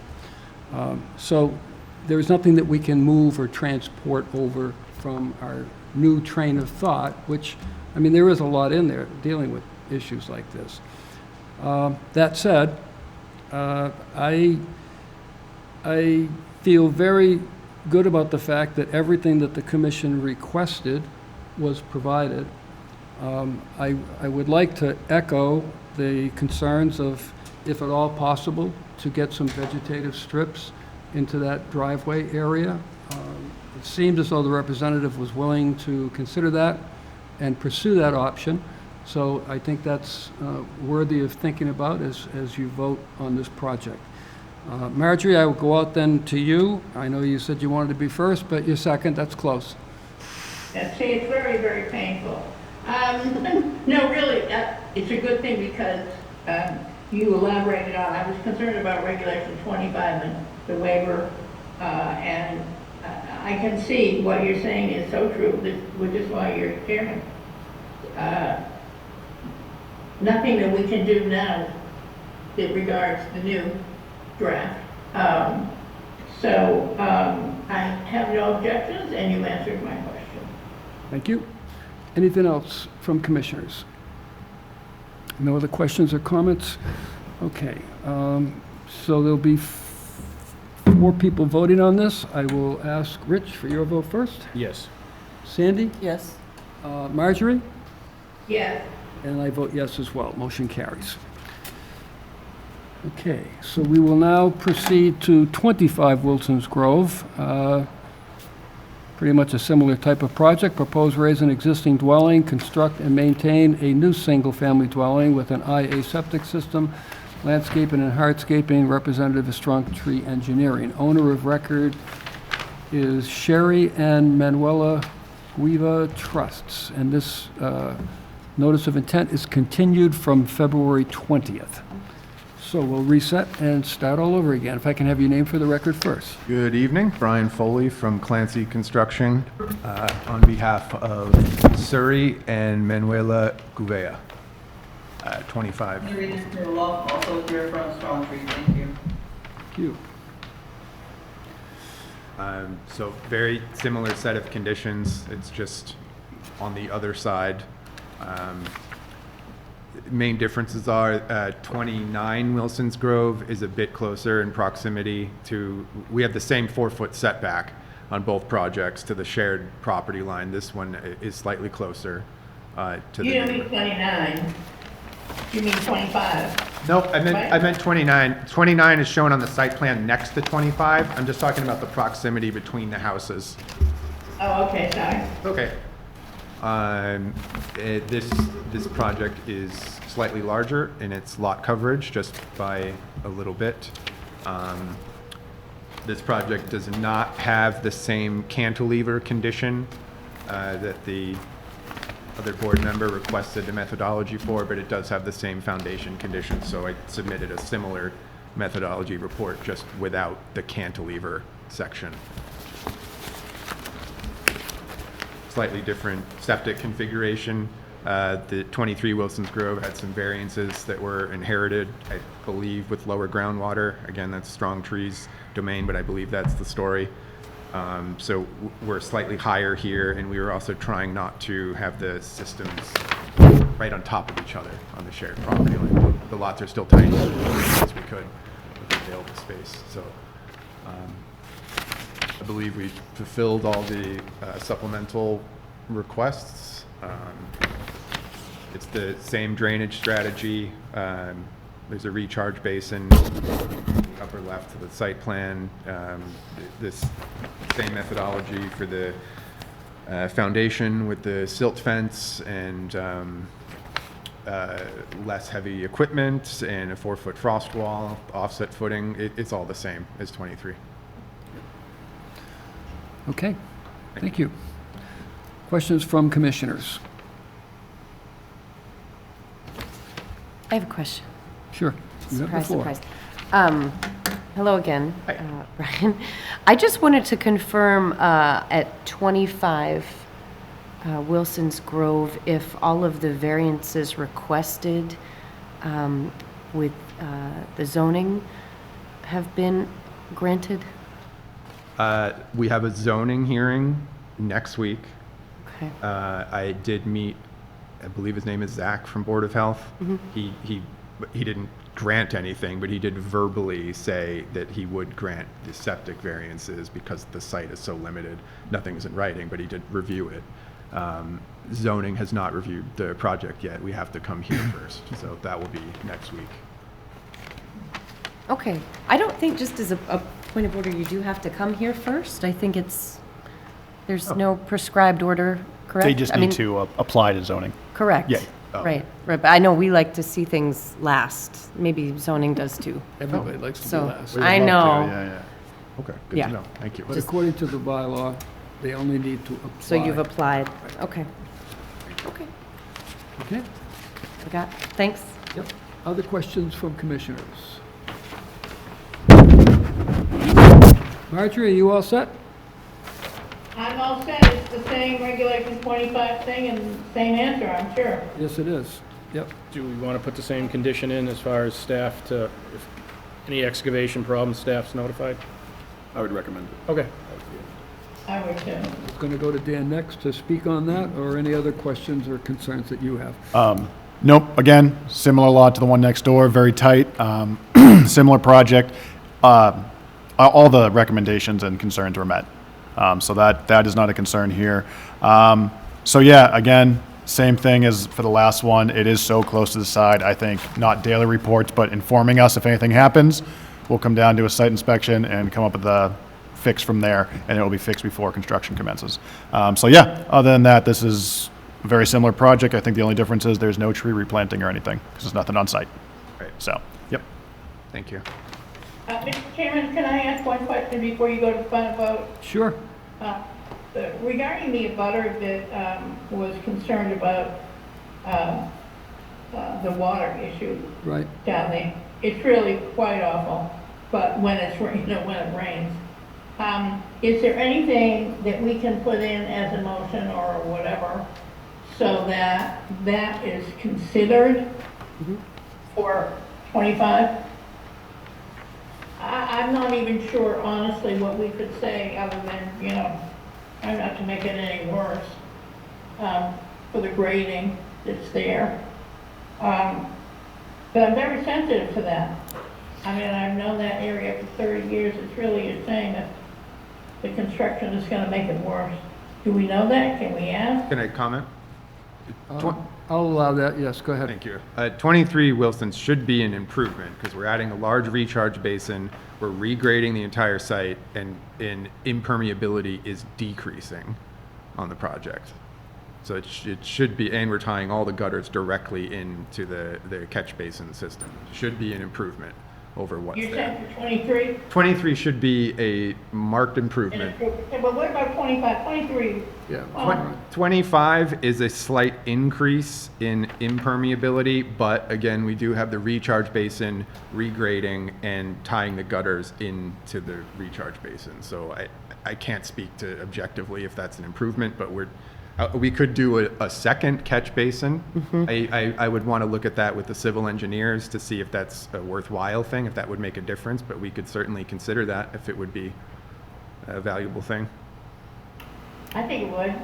That's what I would have We've also discussed suggested. the possibility of vegetative strips to increase,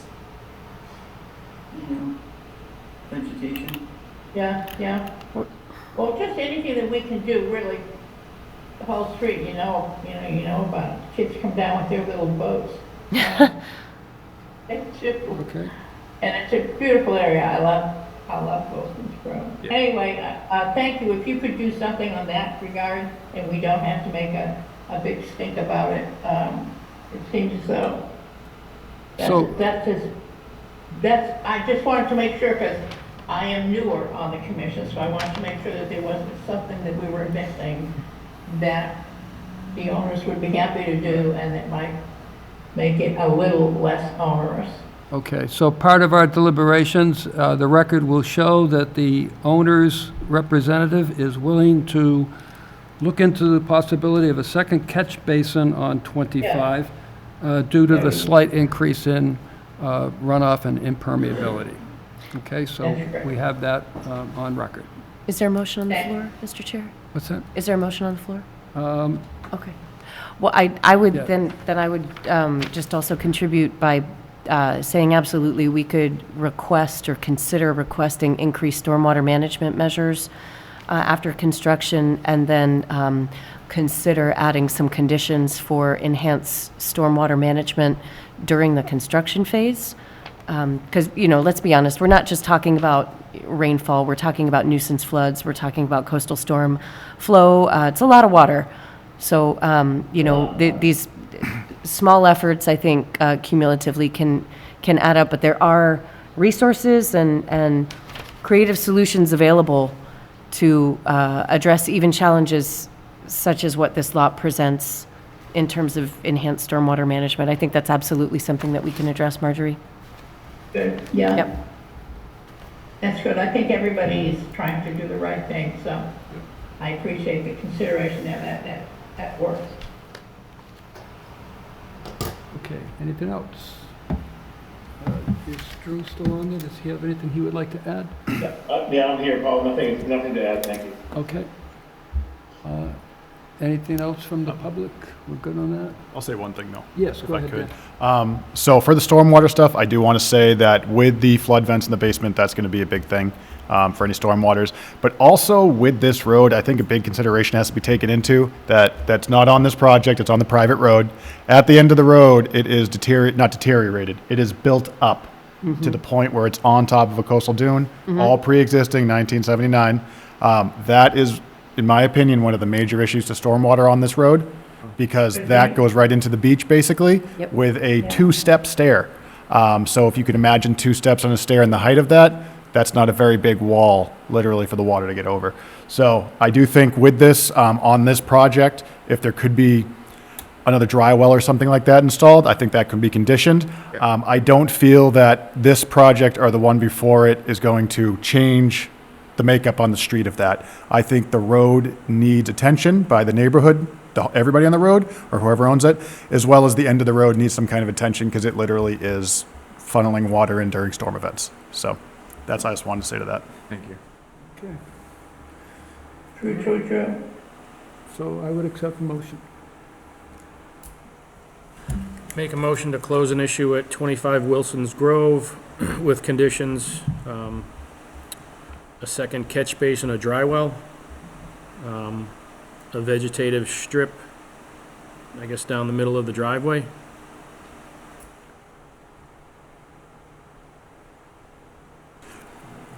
In the excavation concern. Oh, that's right, and the, any excavation concerns during construction to notify staff. Okay. Okay. Is there a second to that? Second. Thank you, Sandy. Motion made and seconded. Any further discussion by commissioners? We're good? Anything else, Marjorie, before I call for a vote? No, thank you. Okay. Roll call vote. Let me start with Sandy. Yes. Rich? Yes. Marjorie? Yes. Vote. Thank you, and I vote yes as well, so motion carries. Thank you very much. Thank you. Have a good night. Thank you very much. Thank you. Thanks all. Okay, our next hearing is 16 Deans Hollow Road, Marianne M. Townsend, trustee, MMT Revocable Trust. This is a proposed vista pruning. The representative is Julia Garden Design. So today, the representative came up and she wants to withdraw it without prejudice. There was a issue with the plan of record, and it could not be used for this purposes.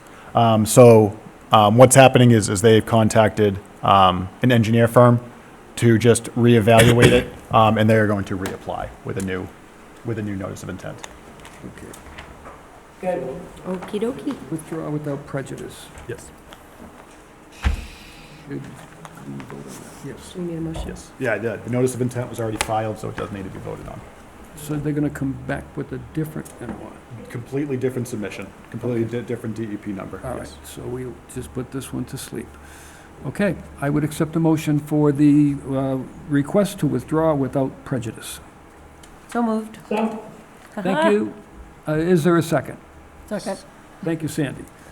Let me just get those two down. Any further questions, comments, or discussion from commissioners before I call for a vote? We're all set? Okay, Sarah, your vote? Yes. Marjorie? yes. Thank you, Sandy? Yes. Rich? Yes. And I vote yes as well. So that was an easy one. Would that they were also. Moving on, 34 Triton Way, 11771 Calla Lily LLC. This is a proposed coastal bank stabilization and construction of a concrete retaining wall. Representative is Merrill Engineers and Land Surveyors. Good evening, gentlemen. If I can have your names for the record, we can get started.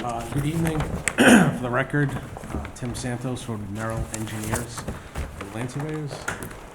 I'm Kanao Lala. I own the Lala Associates Engineers who submitted these plans, prepared these plans. So the project is located at 34 Triton Way. Resource areas on or within 100 feet of the property are the land under the ocean, the bay itself, coastal beach, coastal bank, and land subject to coastal storm flowage. Property is currently developed in an existing single-family home. The single-family home dates back to 1967, according to the assessors records. And we're here tonight looking to do some bank stabilization. If you've been to the site, there's a major eroded bank out back. The riprap itself, according to historical aerials, was constructed sometime in the late 70s. So what we're looking to do is repair the base of the riprap, because it's kind of slumped now if you've seen it, and then we're looking to expand or extend the riprap up landward to about elevation 23. That's the elevation of the flood zone in that area, and then we'd be looking to regrade the slope and construct a concrete wall further up the bank. Once the slopes have been stabilized and regraded, we'll be putting down a jute mat. They'll be hydroseeded with a New England native seed mix, as well as planted with American beach grass. Contractor will be doing all work from the landward side of the home, and won't be done from the ocean, so he'll create a construction path along the side of the house, down the bank, rebuild the existing riprap in sections, appropriate sections, and then kind of, once that's stabilized, construct it further up the slope. And then he'll just kind of work his way back out and up and out of the site. Again, once all the slopes have been regraded, they'll be stabilized with jute mat and planted. If you have any specific questions on the design, either Mr. Lala or myself will be able to address them. Okay, thank you. Let me go first to commissioners for questions that you might have on this proposal that we have.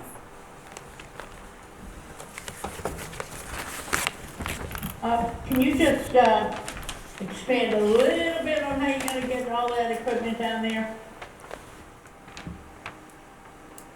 Gonna come through the property? Yep, so it would come from the Triton, I guess that would be to the west of the existing house. Path on the top. And then it either would become from the north of the house down or the south of the house down. That actual, it's kind of written into the protocol. We would discuss with the agents whether or not it makes more sense to go to the north or south, looking to minimize any disturbance to existing trees there. The machine would come down the slope, create a ramp, and be able to work down at the base. There'll be a machine up the top and a machine at the bottom that moves the new armor stones up and down that slope. Again, would be small manageable sections, probably 5-6 foot sections, and they would just kind of work their way along the riprap and then work their way back along the riprap and then up and out as they regrade the slope. So when they're done, it's gonna be about the same, it's gonna not be the same height, but it's gonna be at the same elevation. Have I got that right? So the riprap itself will be higher. Yeah. We're gonna raise it up to match elevation 23, which is the flood zone, and it'll tie into the existing ripraps to the north and south of the property. More than likely what happened over the years, this riprap was never truly maintained by the previous owners. And then the waves coming in kind of ate up behind the riprap, causing it to slump. Sure. And then the hill above it with the weight, everything came down. I'm not a coastal geologist, but I believe that's probably what happened. That's how it got there. Yeah, I was just wondering if there was more science to the current condition and what can be done with your proposal to strengthen it somehow. I'm trying to look at, because I'm not, I feel like I want to be on the ground, on the sand, and looking at the elevation to see what how it compares. But is there any restructuring, or, I'm not sure, because I'm not an engineer, but it seems as though it's happened and it's gonna happen again, and I'm not sure it would take. So I believe part of the reason why more than likely it happened is the height of our riprap is lower than the ripraps to the north and south of us. The waves come in, they overtop the current height of the riprap, it eats away behind it, and that's what causes the slumping and the bank to just kind of collapse down on it. And what you're proposing will do what that makes that different? What we're proposing to do is rebuild the riprap that's currently slumped and then bring the height of that riprap up furthest up the slope in order to tie into the ripraps to the north and south and hopefully prevent that same riprap from slumping in the future. The overflow, is that what you're saying? Correct. The overtopping of the riprap that currently exists. Yeah. So when the waves break, they'll break on the riprap versus over it and eating away at the slope. Right. So the new one will be the same height as the north and south, so it doesn't cause that. Correct. So we have to hope that you guys, who are the engineers, are correct in that, to the extent that you can, right? Okay, other questions? Yeah. Okay, thank you. Sandy? I have a question. I'd like you to explain why there's a need to have a concrete wall at the top instead of doing native plantings, which would Yeah. stabilize the... I'll let Well, Mr. Lala address As you that. can see in these sections, we did 4 sections. We did 2 right at the property lines and the 2 in the middle of the wall. And the reason we are doing wall to protect the new house we're going to be building, that in case we do not put this wall, then there could be, who can guarantee that the 23 is the highest level? What some storm comes which overrides that. And then see the back slope, which we are also filling to whatever erosion has happened, we have to make it good by bringing in new stone and fill it up so that the stable slopes are typically 1 to 3 slope. That is a stable slope. But once you go steeper than that, then it can always erode unless you cover it with these heavy stones. So you can see here from the ocean bank, we have a vertical line. That is what is built with 5 to 6 feet tall, biggest stones, and nicely done riprap to match what has been approved and built on the left side and the right side of the property. And it will be to the same height. And after that, you can see, which is shown like a sandy hatch, that what we have to fill the current position of the eroded soil. And we will have to stop it with some structure, which is our concrete wall. Otherwise, it will keep going all the way to the house. Right now, the current Well, right, position. that's the whole problem, but the riprap then on the neighbors, do they have a wall at top, or are they just? No, they don't Just have, but vegetation. they have a very stabilized slope with a lot of Right. old roots of the trees. But, so my question is, once you do your extended riprap, wouldn't that stabilize the bank along with, It would stop that you wouldn't need the wall? no, the wall is way up high. No, I Way know. up high to protect the land of the house and give them enough yard, Right, about well, 30 to 40 feet of yard, so that they can make use of that property. And we stop, any erosion happens, then we stop it at that wall. It will not go beyond that wall. That would protect the house foundation and the structure of the house.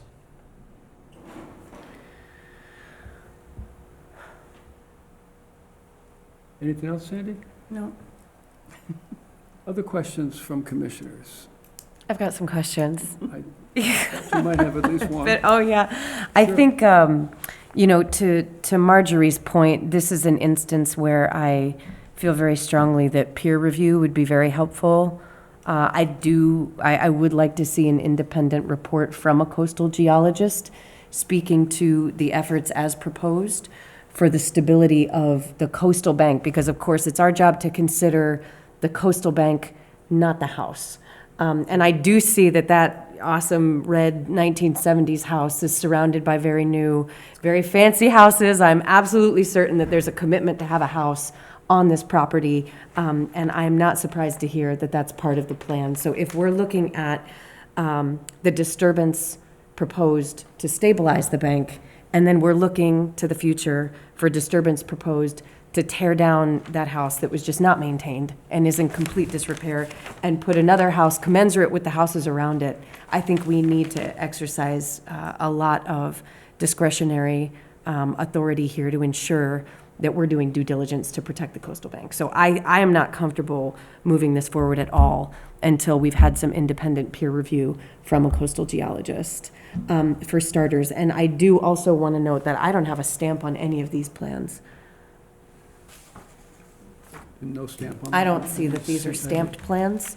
We can which- submit to the staff. Sure, yeah, that is one of our We'll email you requirements. tomorrow. And I also see that we've got a couple of cesspools on the plan here, so Cesspools. that's what I'm seeing on your plan? On page one? There are two noted on page one of the plan you've On the submitted to us. existing? Am I, Right, I'm looking right at it. Existing Am I not- condition. There's no cesspool. yep, so we've got two cesspools, Where you say cesspool? one there, just where the cursor is, and then there's another one just at the top of the property? Oh, Yeah, those I are the think those are old abandoned original cesspools. septic system. The tank Okay. and the leaching pit are active. Just checking, you know, when Yeah, we see a that's an cesspool on existing. the water, we gotta ask you about No, it. no, existing, which will be demolished. Of course, of course. Those cesspools are no longer active.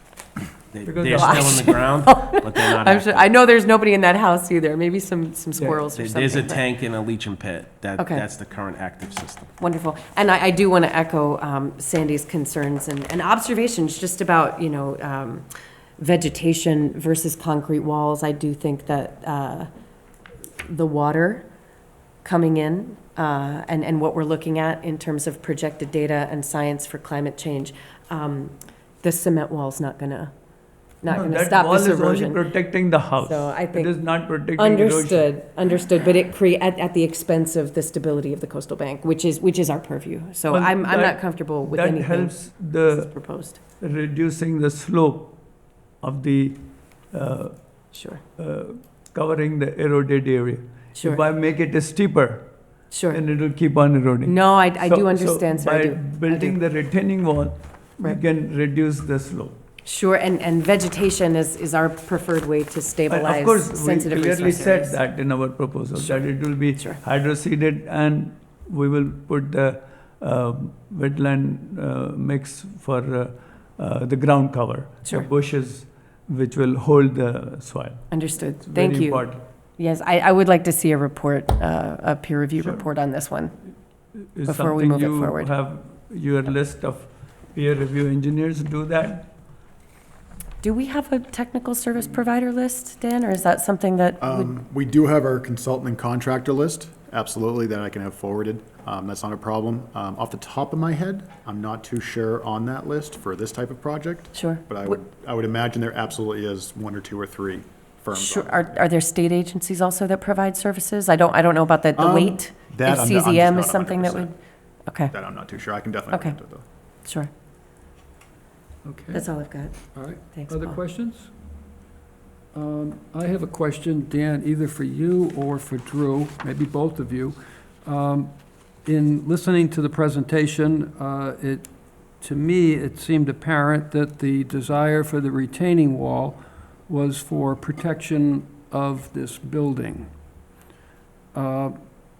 Would that second wall, would that qualify, or does that go up against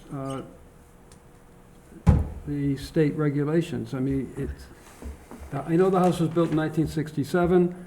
State regulations allow work on armoring banks. Doesn't get into secondary retaining walls at the top of the coastal bank, so I don't know if that's even allowable. I can speak to that, Paul. Sure. So it is allowable because for properties that were developed, abutting coastal banks, eroding banks like these, they are grandfathered in place to armor the bank, whether it be partially or entirely. So they do have that right. They are grandfathered because it's pre-August 17th or August 18th, 1978 was the cutoff to prevent armoring of coastal banks, any properties that were previously developed prior to that date. Yeah. They are allowed to revet, armor the entirety of the bank. Okay. Yeah. And then down the road, if it were to become a raise and replace, what happens then? Say, for example, if a coastal geologist does not agree that that retaining wall needs to be there, right, and then the owners decide that they're going to raise and replace. Now, when that house is raised, do they lose that right to armor all the way up? Because now we're looking at a new I don't house. believe they do, because it's all predicated on when the lot was initially developed, and it doesn't take into account redevelopment. Okay, It really is based on that predicated solely on, if the lot was developed or not. And redevelopment subsequent to that is really immaterial to that grandfather right. okay. That was But what, I do have a suggestion, if I could. Yes, absolutely. I agree, there should be looked into with the vertical concrete wall portion of this revetment. Because the walls adjacent to it, you have large revetment stone walls on either side, the properties abutting either side. And then you have a vegetated slope up to the top. Now, I understand the concern about the steepness of the slope, and that's why they're proposing a vertical concrete wall. But if the other two properties were able to achieve that condition, I don't know why this one can't. Now, having said that, and anyone who's been out to the site, I'm sure you're all too aware of this, how dire the situation is here. Yep. And that chunks of this bank can be lost at any given time, even under mild weather conditions. So it's really that bad. So what I would suggest, and it's just putting out there as a suggestion, that, the commission do require, the enlisting of an expert coastal geologist just to take a look at this project as a whole, to see if, this revetment approach is good. But maybe, allow staff to work with the property owner to perhaps put in some emergency measures such as nourishment or something to prevent further erosion of this bank while this coastal geologist or, expert review is taking place, because this is a pretty dire situation. And that would be my recommendation in any similar scenario when you've got a bank that's highly degraded and is losing, ground practically by the day. That there be some sort of emergency measure considerations that the commission could sign off on after we have a conversation with, between staff and property owner and consultants, and see what can be done to stem the damage, because it's happening daily. And they got to get on this in some way, shape, or form sooner than later, because it could be a disaster otherwise. So just to put that out there for the commission's consideration moving forward. I totally agree. okay, thank you. Totally. Can I ask a follow-up question, Drew? Yes. What would some of those emergency measures entail to stabilize the bank while the project is being reviewed? So conversation that needs to take place.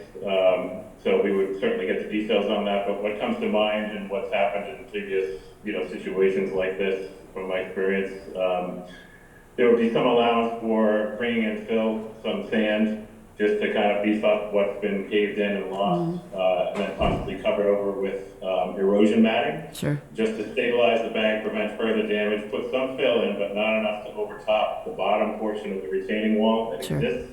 You don't get sand washing into the ocean. Have some erosion control set up at the bottom, and just to bring in some kind of material, akin to what's there, just so the damage doesn't get worse while this extended review, may be taking place. Okay. Can I just say something quick? Yes, go ahead, Tim.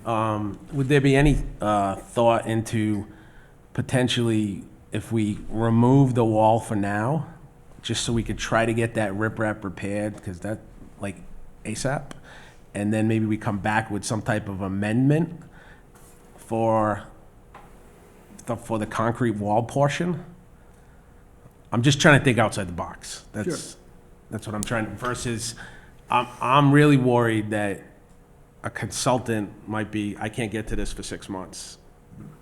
So I'm just trying to think of other ways. And if the consultant comes back and says, no, we're not gonna agree to the concrete wall, then, all right, At least you got to start on the project. Yeah. at least we have a head start with the riprap repair portion. And then, then we would fill and put the erosion blanket and something to hold it for now until we can get that consultant type review. I mean, I'm just looking for a little give and take. If that means we have to revise the plans and remove the wall, and, as long as there's some type of condition that would say that we could come back to amend it if, peer review was supportive of the wall. I would suggest that we move forward with the peer review, obviously.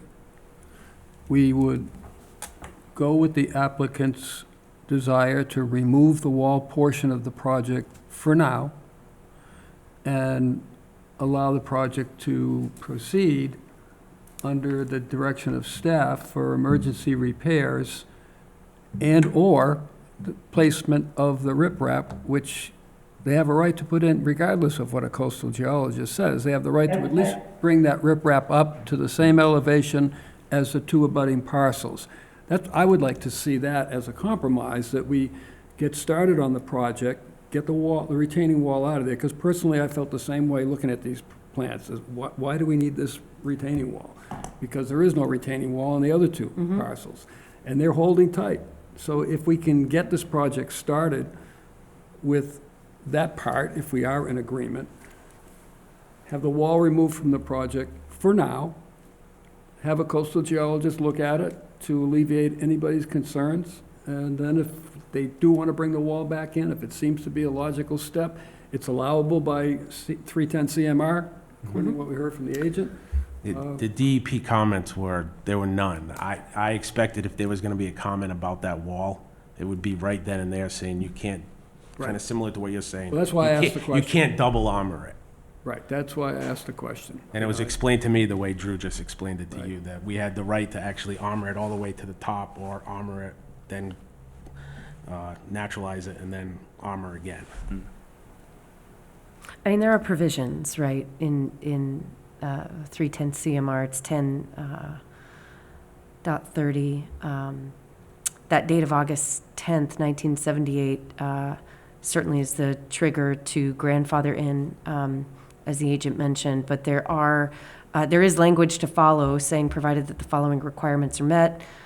Condition 1, a coastal engineering structure or a modification thereto shall be designed and constructed so as to minimize, using best available resources, adverse impacts on adjacent or nearby coastal beaches due to changes in wave action. Condition 2, the applicant demonstrates that no method of protecting the building other than the proposed coastal engineering structure is feasible. And then C is protective planting designed to reduce erosion may be permitted. Right, and by bringing in that coastal geologist, we would have every one of those points addressed. Absolutely. You would have met them all, yeah. Would, at the same time, allow the project to at least begin. For emergency management, the components that, if the commissioners feel amenable to, we could. Is there any part of the methodology for installing the riprap that we would need to be mindful of in terms of destabilizing the bank further? It would come down to machinery. That's the thing. So machinery coming into the property is not an issue. I think the right side might be the best of the house. The southern side. Yeah, the southern side. I think that might be the best option. On the bank itself, there will have to be a discussion for that, or if you have any recommendations or thoughts. Yeah, on I it. would say we have like a site meeting with the contractor. And Okay. we talk about that, because obviously we want to minimize any course you do. disturbance to that bank. I know you guys want to build a big fancy I've house seen there. it I get it. From the previous owner, probably 2.5 years ago when I first got involved. Yeah. And nothing was done. And then the new owner recently purchased it, and this wall thing's kind of been going on for a while now, and we really need to address it. Sure. You know, And is there work, Tim, to be done on the lower end of that? the existing part of the riprap, Yeah, it's down below. it won't be the big- below mean high water. It's just, they're just trying to take the slump stones, bring them back to the one, I think it's 1.5 to 1 slope, Yeah. and then continually to build it up. Okay. So there's no resetting of toe stones or anything in that case. It's just the armor stones that have slumped need to be kind of grabbed, rebuilt, filter fabric behind it, trap rock, so that you can place them in, and then they'll all get locked in with chink stones. Okay. So what's on the floor now, Mr. Chairman? Sure. Do we have a motion? We do not. So how would we, My recommendation would be that we would have the applicant withdraw the concrete wall, the retaining wall for now. We could have that as a condition of approval. Allow the work to begin, if you feel comfortable doing that. Have a coastal geologist come in while this work is being done, so that they can assess the top portion to see if that concrete wall is an absolute necessity. And if they Right. came along and said it was, then they could come back for an amended order of conditions to include that concrete retaining wall. If the geologist, the specialist says, no, you really don't need that, mitigation will work and the other two are solid, then they could still come back and ask for it, but we would most likely not be in favor of that based on the review that we get, if that's what we did get. I'm just thinking, if it's as bad as I'm looking at, that we should get going on it. my hope would be also that a coastal geologist might be able to provide some additional options for stabilizing that coastal bank in addition to what's been proposed. So if we start on what's being done as, in the frame of an emergency measure, if the coastal geologist could also be brought in to provide expert opinion on how else to further stabilize that bank, thinking down the road that we're going to be blowing up that lot. I agree. That's what I mean. So is there a way to condition emergency stabilization measures as specified and issue this permit, or does it need to be a new application? I don't believe it needs to be a new application. I believe it would be condition the wall plan before you with me verbally withdrawing the concrete wall, as long as we could come back potentially at a future date, submitting a revised plan, and then hopefully the board voting tonight to allow the reconstruction of that riprap section. And in the meantime, we can talk with Drew and Daniel about the peer review type portion of it for the upper part, to see if that concrete wall is something that the town's peer reviewer would support, or they might have an alternative solution that makes sense for the applicant. As long as it's in 2 segments, sequential, I think we're covered. I agree with everything that you've all said, but I think we do have to just be really clear that. What's approved and what's not, I think, at this point. What's approved and what's not. When you get started, I gotta tell you, I'm in agreement with everyone who says this is urgent. We could have a storm a week from now, and Sure. it could be a disaster. So, as long as it's clear that they get going, pull their idea on the wall for now, get the geologist in, and then, I don't know how you want to word it, Mr. Chairman, but, and then consider the other substantive parts of this proposal. Right.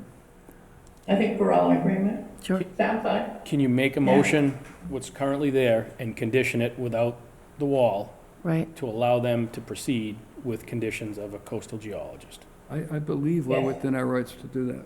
Right. I think, And, moving forward, I would like to see stamped plans. Yeah, we'll get them into you Yep. tomorrow. Oh, that's a given. Okay, Yeah, and a yeah. planting plan as well for the revegetation? I'd like to see a planting plan Yeah, for I that think too. the stamps, in this case, they weren't stamped, so it's kind of blessing, because then you can go back and edit it as We the can commission take the needs. wall off. Yeah, yeah. Perfect. So, yeah, I don't think that should be an issue. Yeah. Good deal. okay. Okay, who wants to make the motion? Do it? If I forget something, you can. I got you.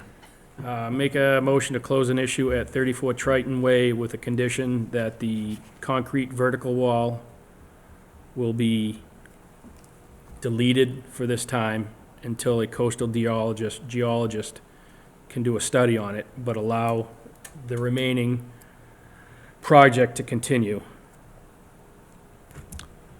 Yes.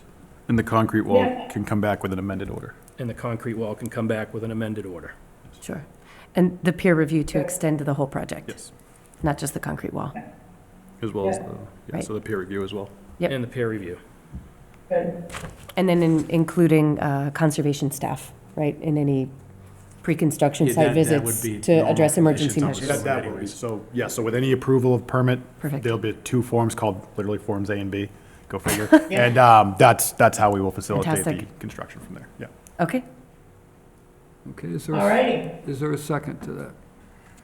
second. Thank you, Marjorie. So the motion now is up for deliberation amongst commissioners. Last minute questions, concerns? One question I have This is. is how government's supposed to work. Yeah. I have a question, or a point to bring up as far as the peer review. How is that going to play out? Are we providing a list to the applicant, or is the applicant going to do this on their own? I can provide a list to you, if you know anyone, or we can discuss it as well, just to kind of narrow it down. Yeah, I can give you a call. Okay, yeah, that's I perfect. won't call you tomorrow. don't. This is my fourth night of meetings, so. oh boy. Do we need to I'll be in late. specify I'll call you coastal Monday. geologist? for peer It will be review? a coastal geologist. Do we need to specify that in the Oh, he did. petition, though? Okay. And the peer review, is this under Massachusetts General Law 4453G, or is this something different? Drew, you might be able to help. It's under 4453G, Okay, for a peer review. yeah, Just a quick comment, just for clarification's sake. So when you say you want a coastal geologist, and I understand, if you're allowing, what I heard in the motion, to have, the lower portion up to, but not beyond, where the concrete wall is proposed to be built, but you want a peer review for all of that, but you're allowing that to happen, so I'm just trying to reconcile the timing of everything, because from my take, it seems like it's the vertical wall that's the issue that, questionable as far as that overall, methodology for the top of the bank. yep. And any sort of, a coastal geologist is probably going to lend really good expertise on existing coastal resource areas. But when it comes to armored banks, you may want to, engage with a coastal consultant who has, surveyors on their staff, coastal geologists on their staff, folks who can look at, structure above the mean high water as far as, stability and things like that. So I would just recommend, instead of being so specific as a coastal geologist, instead, requiring a coastal consultant. Okay. Because I think they have many more varied resources at play, at your disposal to give you a more thorough review than just a coastal geologist. Fair enough. Works for me. Yeah, sounds great, Drew. Thanks. And again, that's under General Law 4453G, correct?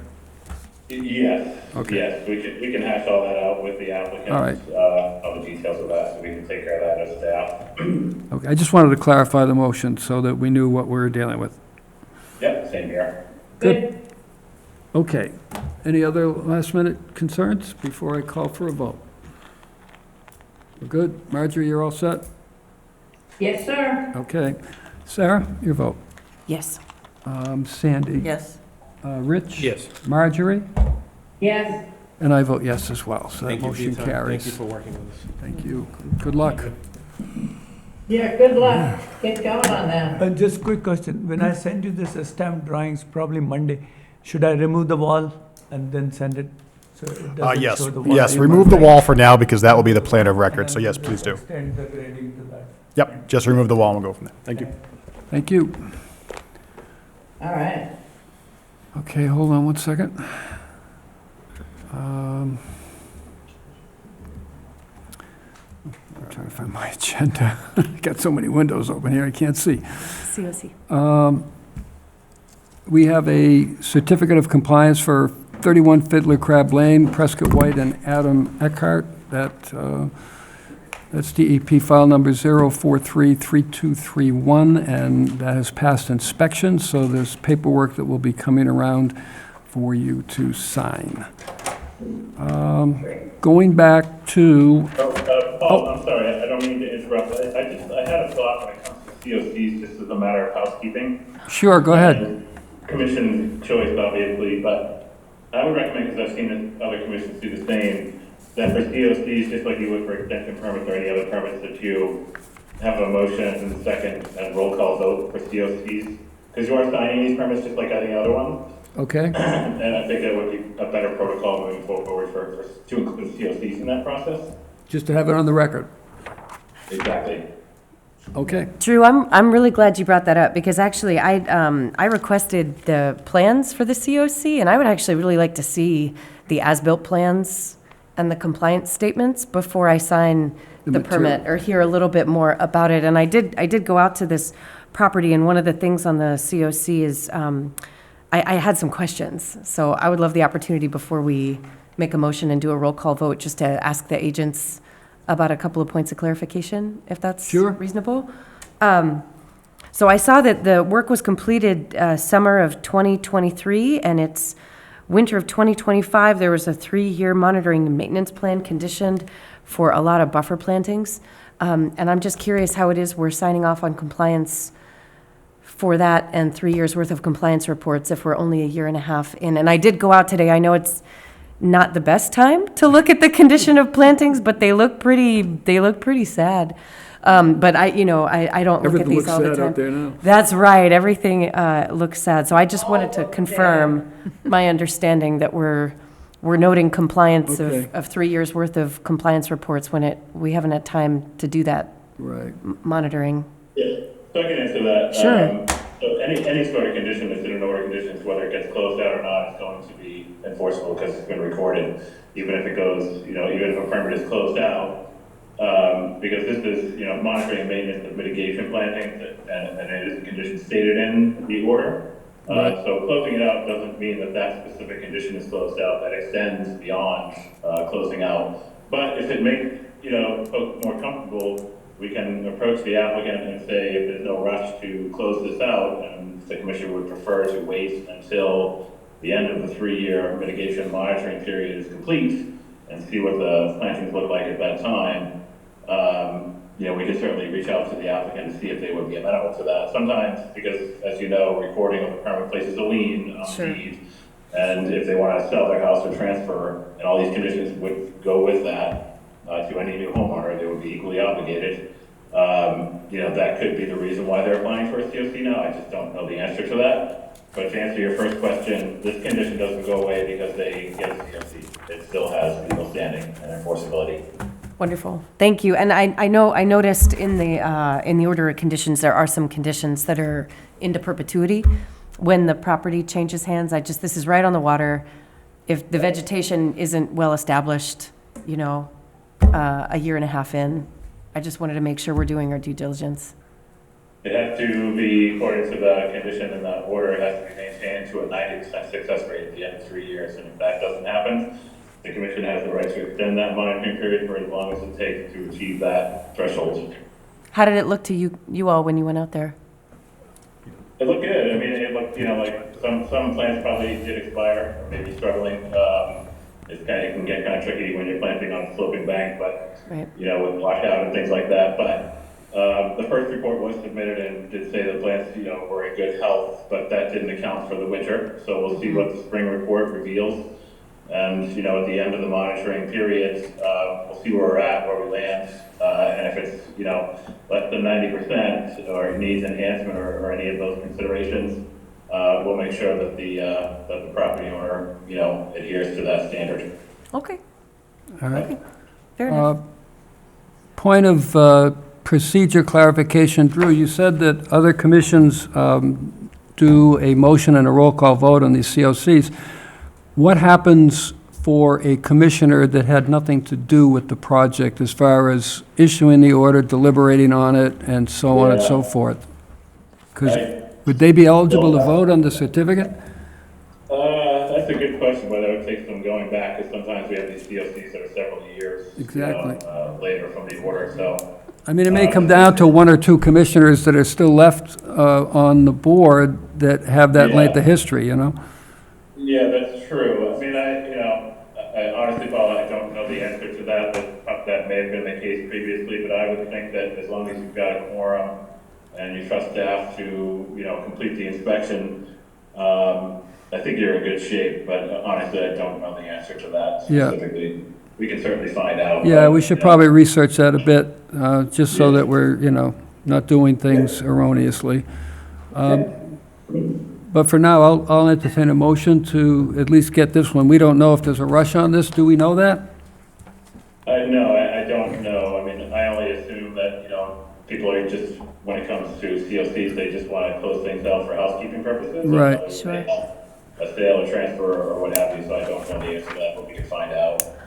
I actually would be more comfortable waiting. You know, if there Table it? hasn't been a request by the applicant, you know, because it's, you know, my name is one of the names on the permit.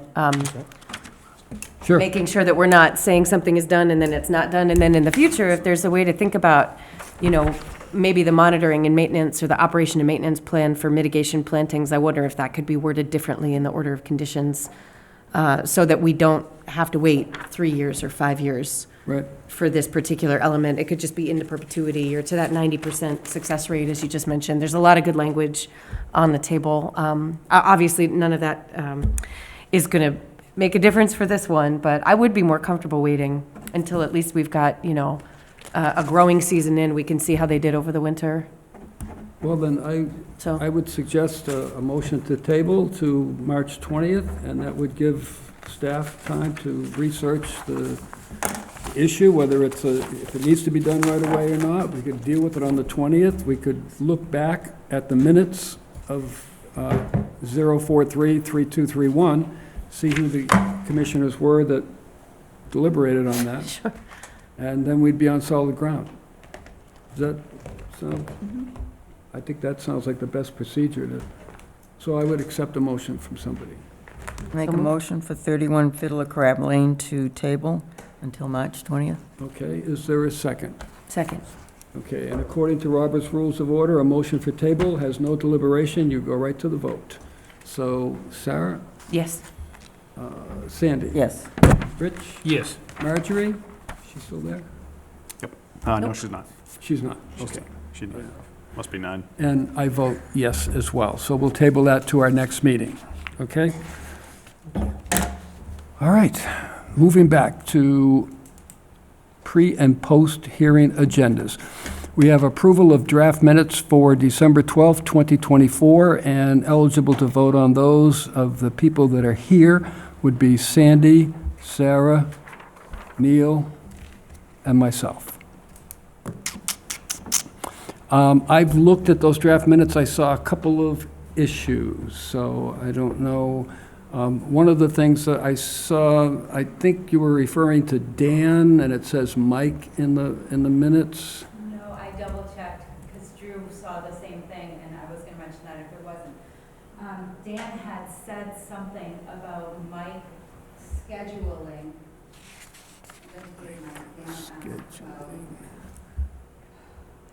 Legal agreements between the town and tribe council, Mike to facilitate legal aspects.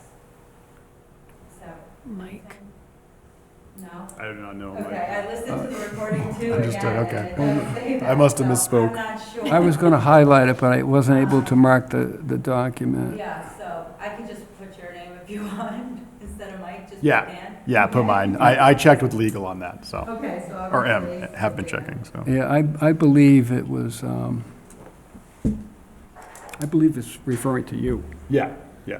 And on page 5, at the top, there's a header for water quality report and regulation discussions, but it's a continuation of bulleted information for Chapter 173 regulation draft. So I think that heading has to be either deleted or moved or something, because all of the bullets refer to the draft, right? Town council comments, addition of passive recreation activities, suggested to add footnote for permissible passive activities. So that, do you see where I'm looking at that, Alyssa? I'm pulling it up as you're talking. Okay. It's right at the very top of page 5.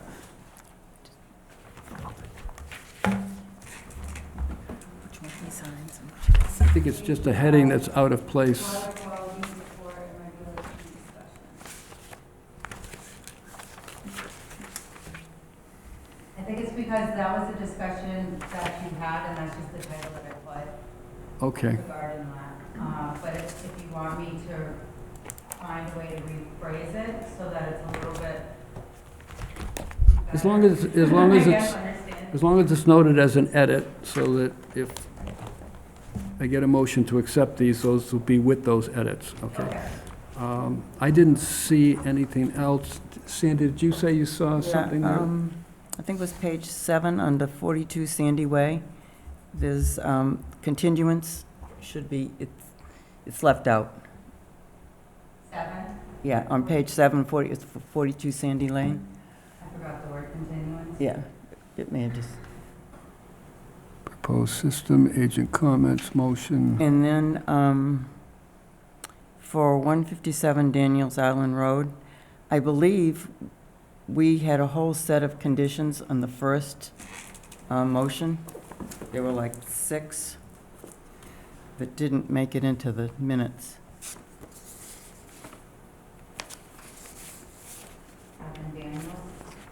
157 Daniel Island. It was a long thing, and then we amended the motion. Right. And that's what made it in. Like, we had a patio, pervious material, cobble apron at the bend of the Mhm. driveway. There Yep. was like 6 of them. Okay. Well, Patio to, Yeah. patio pervious. All right, Yeah. material, Install apron at the bottom, erosion control improvement, Yeah. permanent edging, okay. Yeah. Add all, I gotta add all that. all right, Page well, 7? given those edits, Oh, page 7 was 42 Sandy Way. I don't know what page. the That's all one- right, I got it. Okay. Okay, so given those, those edits, I would rather see a motion to table accepting these and, Before also, just because I already submitted these minutes, Drew did catch another edit that I needed to make. Oh, On okay. Page 3, I want to say, I had mentioned Catherine Fisher and Natural Resources, and he was correct, it's the wrong person. I put the woman from Public Works, and forgive me, I don't remember her last name at the moment. Public Works? Catherine. Laurent, Laurent. yeah, Laurant. Yes, her, so I did change that. okay, I got that yeah, as I see well. that. Catherine Fisher, Natural Resources. Okay, so, yeah, why don't we, I'll look for a motion to table these to our next meeting, and we can get this cleaned up. So moved. Thank you, Sandy. Is there a second? Second? I I can't. gotta look at the people that, hold on. I'm in the wrong I can screen. second that motion, yeah. I'm looking for the person who's eligible. Hold on. I think it's Neil. You Yes. second that? Okay. So, the motion is made and seconded, no deliberation. You will take a roll call vote. Sandy? Yes. Neil? Yes. Sarah? Yes. And I vote yes as well. Okay, that motion carries. So we'll get those cleaned up and get them into our next No, I'll clean them up. hearing. and resubmit them. Thank you. Great. Moving on to discussion for water quality issues and initiatives, ongoing discussion item. Anybody have anything that they would like to bring up? There was I didn't attend it, but there was a Zoom session that was put on by the Cape Cod Commission today for freshwater ponds, their new initiatives, and fairly well attended. I think there were close to 30 different people on that Zoom connection, and there was some interesting talk about climate change and lack of recharge from a group in Falmouth. They're concerned about dropping levels in the freshwater ponds. And there was another person in there that was referring to there's more ponds on the Cape that aren't being monitored than the ones that are. So there's a lot still to be done out there. Earlier tonight, I pointed out Regulation 24. I really believe that when we start to see any increase in flow of a septic tank because of the water quality issues that this town is facing and the amount of money that this town is spending to clean that up, to see systems being given a go-ahead for an increase in flow, I really believe that that's a cumulative effect on the groundwater, and it's really not doing us any good whatsoever. So in the future, any systems that I see coming that have an increase in flow, whether they're approved or not, and I understand that's a Board of Health purview, I get it. This is our purview, Regulation 24, and it's as clear can be that we are charged to protect that groundwater, and adding in another 110 gallons, 220 gallons, and I don't care if it's coming out of an IA or if it's coming out of a wastewater treatment plant, there's still nitrogen. It's not potable water. So all we're doing is we're putting more nitrogen into the groundwater before we take a single part per million out, and that's getting us nowhere. And it's not only an environmental issue, it's an equity issue. There's a lot of people in this town that are going to be spending a lot of money to clean up that environment, and then we get projects that come forward asking for putting more effluent into the groundwater. I'm at a loss to understand it. But I will look at that regulation. I'll bring it up each and every time. And I'll move on to Regulation 25. As you know, all of the comments that commissioners made were recorded at our last meeting. We have a bylaw review subcommittee meeting that's coming up on March Monday. 10th, 11th? Monday, yeah. It's early next week. And all of those comments will be factored in to the draft, and that will come back at our March 20th meeting for your review, and we'll go from there. But there's nothing new since our last meeting, but I do see some people from the public, and I don't know if they're here to comment on that. No, we're here for the next item. Oh, here for the next. Okay. So is there any questions on that draft? I know, Rich, you weren't here for the last one. If you do have the draft 7 that was returned if there's anything that you see in there or want to see in there that isn't in there, Okay. if you want to just send that along to the office, because we're going to meet early next week. will do. Okay, great. Next item is the Pompanesett Beach Association, Vista Pruning on Dean's Pond, NOI forthcoming. Good evening. Good evening, Bob Orsi, on the Board of Directors of the Pompanesett Beach Association, and with me is Heidi Delaclis, who's also on the board, who chairs our pond subcommittee. Just as a point of order, as a retired town council, you all don't need to have served on the prior, Drew's right, if you're signing a certificate of compliance, they don't assume that everybody stays on the commission forever. So if that helps you, if it doesn't. I feel like I've been on here forever, but. I know. Anyway, hi. So I'm not sure how familiar everybody is with Dean Pond. Dean Pond has a footpath on the northern side for part of the pond.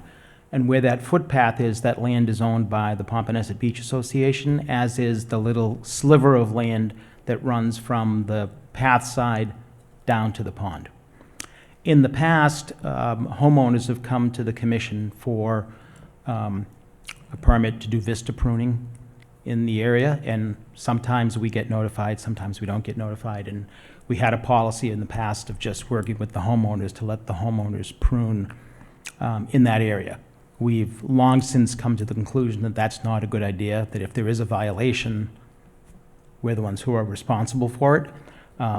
So what we want to do is come in and file with you and get an approval to do vista pruning with a clear set of conditions so that we're not going to be in violation. And we can tell homeowners, we don't want you pruning in that area. We had a recent instance where some pruning was occurring and Heidi actually went out and stopped it.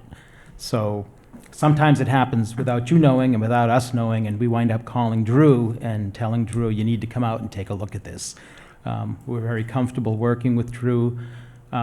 This is similar to probably 10, 15 years ago. We were entering into escrow agreements with homeowners on the beach when they were before you, and you were giving them conditions to come to us on our property, and that didn't work out too well for us.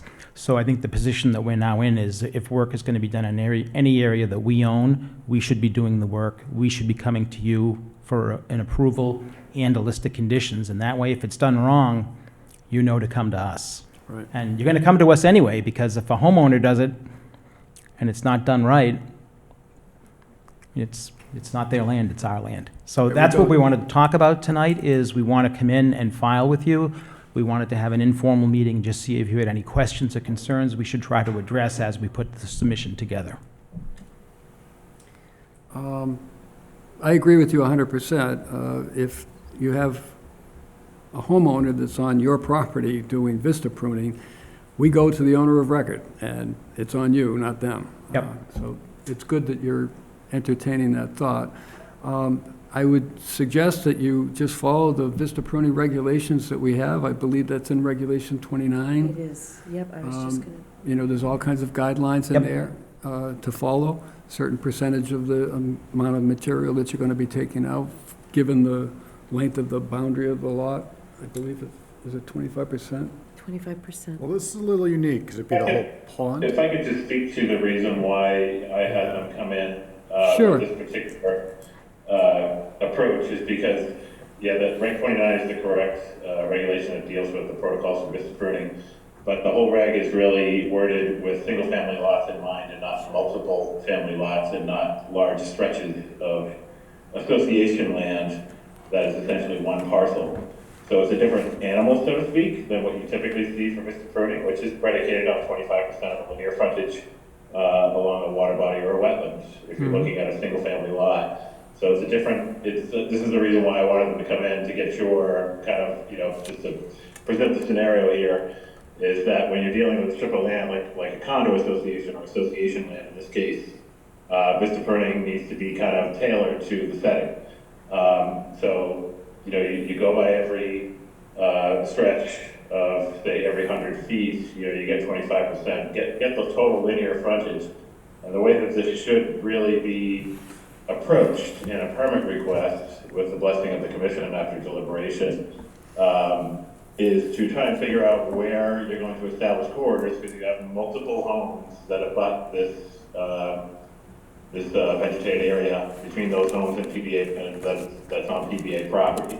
So the plan, that's going to come along with this notice of intent needs to be carefully crafted to take into consideration who's going to acquire a view border, and is it going to adhere to, let's just say it's 50 feet when you're dealing, it's for every 200 feet you get 50 feet of a view corridor. So you want to plan that out accordingly, to make sure that you're accommodating views for most of the homeowners, because that's the whole objective here is vista pruning. So it's a different kind of approach using Reg 29, but Reg 29, as you all know, is worded with vista pruning for single-family lots, and this is kind of more like a condo setting or a large stretch of association land with multiple lots. So that's why I wanted to have them come in so you guys can just be aware of the setting, and that vista pruning protocols will have to be kind of tailored to this specific setting moving forward. Drew, a quick question. We have time constraints between November and March, correct? Yeah, November 1st to March 1st. So- They can apply pruning, whenever they want, but they are going to be beholden to that time of year restriction for actual activity. Right, so that's one parameter that's not negotiable because of wildlife concerns. Correct. Okay. Quick thought that I have would be, the bylaw review subcommittee's got pretty good knowledge of all these regulations. We could maybe do some discussions in that subgroup and bring them before the commission. Does that make sense? Yeah, I think that makes sense, and also, just so you know, that there are two previous, and we can send these out to the commissioners if they want to have a reference. There's two previous district pruning permits that have been issued that are very similar to this setting. One is for Bayview Condos, which is in South Mashpee, faces out towards Jacob Pond. They got a district pruning permit from a previous iteration of the commission. And then more recently to that is Katuah Bay Condos, right on the town line between Mashpee and Barnstable. Right.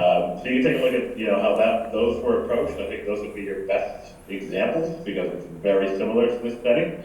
And we can take a look at that in bylaw review and send that information out to the commissioners to see how they, made that work for this type of setting in other examples. Right, and those documents could also be provided to the PBA for their review, correct? That's correct, yeah, it would be a great reference Just so for we that. save a little bit of time. Yeah. I have a quick question. What kind of a time frame are you looking at in terms of this NOI forthcoming? We don't have any real time frame don't? in mind. We wanted to get the ball rolling and make sure we had any concerns that you had addressed. Right. Whether we do it in the next 6 months is, as summer starts to come, things start to get a little bit nuts, but we had some pruning that was done without us knowing, which is really Sure. what prompted this, was we really need to get in and get control of this and get the permit in hand. And also, just to make clear, if you go down there, you'll see where the path is, and our ownership of that land is crystal clear. As you go further along the pond, once the path ends, it's, I hate to use the word murkier with a pond, but the ownership is a little bit murkier, and New Seabury has told us time and again, it's all yours, you guys deal with it. But we're not going to be applying for further down, just along where the path is, because we know we have complete ownership of that. And that'll all be in the plans that come in anyways, so we'll know Yes. exactly where you are. Well, you kind of missed the, November to March window anyway, so that gives us Ideally, some time to kick it around and Tackling the problems as they come up. There's only we so do many here of every us. 2 weeks. Ideally, if we can get the NOI this year, then Yeah. maybe to start with some pruning over next winter. Have it ongoing. I did want to mention too, and thank you all for staying until almost 10 p.m. to talk about Yeah, it's a this. long haul. This is a late night for everybody. In Regulation 29, there is a small provision for condominium complexes that, as Drew mentioned, Yeah. says this has to be evaluated on a case-by-case basis. But the language does say, in addition to the time, that all pruning work must be carried out by a licensed and certified landscaper, arborist, and/or horticulturalist without exception. So, I don't know if there's some signage to erect, just to, let your association members know, or That is on our list of would things be to discuss. snippers. is Sure. We're sort of Just- riddled with signs, but I'm starting to feel like signs are in order. I mean, you're putting signs down in the pond, you're sort of Sure. taking away from the beauty of it. You But the can't same look at token, the we hear pond, from right? people, I didn't know, or Sure. everybody else was doing it, so I'm doing it. Sure. And I'm thinking a sign is an appropriate way of telling people, putting a marker down saying, we don't need you doing this. So, and there are various ways to do that don't detract, or, I've seen, QR codes, like a guided walk, and people just get a little earful that says, hey, don't do this, and this is why. But, one of the other things that I would just offer as a suggestion is that there is a provision in here that pruning should be carried out in such a way to, and it identifies the priorities, right? Preserve vegetative layers, habitat, and biodiversity to the greatest extent possible. So for the NOI, it would be great to see some technical content from a specialist to ensure that those provisions are being met. Yeah. And we are working Suggestion, with, of we are course. working with people. Sure, of course you do. Okay, Thank you. so at some point, you'll see a notice of intent. Thanks for your time. Thank you. Good night. Thanks for waiting. Next on our list is the Climate Resilience Initiative and Resolution that has been brought forth from Commissioners Thornbaugh and Zolo. I've looked through the resolution. I've marked up a few things that I'm concerned about. I also took the liberty to pass out, strictly as an FYI, all of the materials that I had for fertilizer issues that are being worked on through the town of Orleans and Wellfleet and Eastham, and there's 5 others, I don't remember exactly who they are, but they're before the state legislature now in bills that they hope are going to come forward. Given the fact that we have 4 commissioners out of 7 that are still with us, I would think that we should maybe table this thing. And plus, it's almost 10 o'clock. It is almost 10 o'clock, Especially and with Commissioner one of the Zolo's persons not that here. brought it forward, yeah, she's not here, so I'd take a motion for that. I make a motion to table. Okay. Is there a second? Second. Rich did. Rich? Yeah, Second, he yeah, seconded. I'm sorry. Okay, and a motion to table, there is no deliberation, so I'll take a vote. Sarah? Sure, yes. Okay, Sandy? Yes. Rich? Yes. And I vote yes as well. The rest are updates, but before we go into those, I know, Sarah, you mentioned an additional topics. I do have one. So I'm Sorry, going it's 10. I'll be quick. I'll be take quick. that before the updates. Okay, wonderful, thank you. So I made a request this week to Stacy, our incredible admin, for printed copies of the plans in advance of the meeting. I find it a lot easier to do a thorough evaluation of the plan when it's not on a screen. I can mark it up and I can take it out in the field. And there were a couple of things that came out of the conversation with Stacy about how best to accomplish that. One of them is that our current submission requirements have applicants submit 1 original and 7 copies of all of the printed plan sets. We now have, with all of our associate members, if it full attendance, we have 9 commissioners. And so with the original going into a document management system in the office, not to be touched, and one of the printed copies going to the agents, not everybody gets printed copies at the meetings. And I understand now why Stacy's so adamant that we tell her whether or not we're coming, because we don't have enough copies to go around, and printing additional copies at this time, it's been reported to me that's outside the capacity.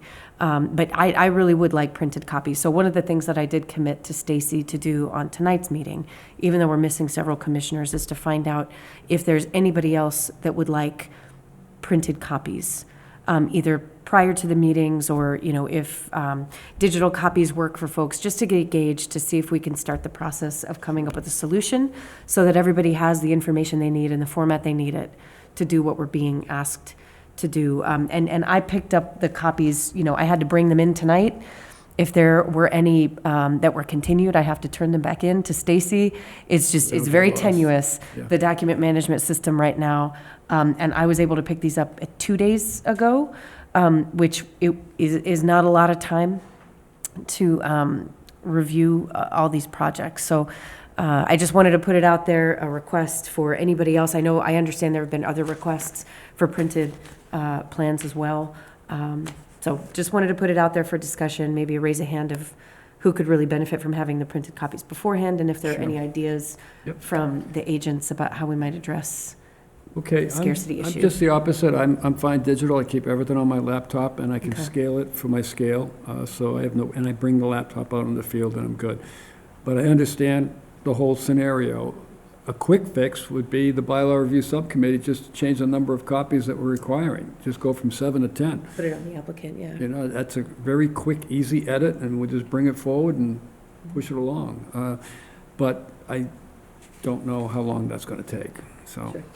When, if at all possible, with adding more work to Stacy, when would they be available? Because I'll be honest with you, it certainly would be helpful, but I try to go out there when I have available time. And if you tell me 2 days before, like, I don't think I can get I it. know. Squeeze it in, especially with the weather and everything else. She your job. says she doesn't usually put the books together until like Thursday.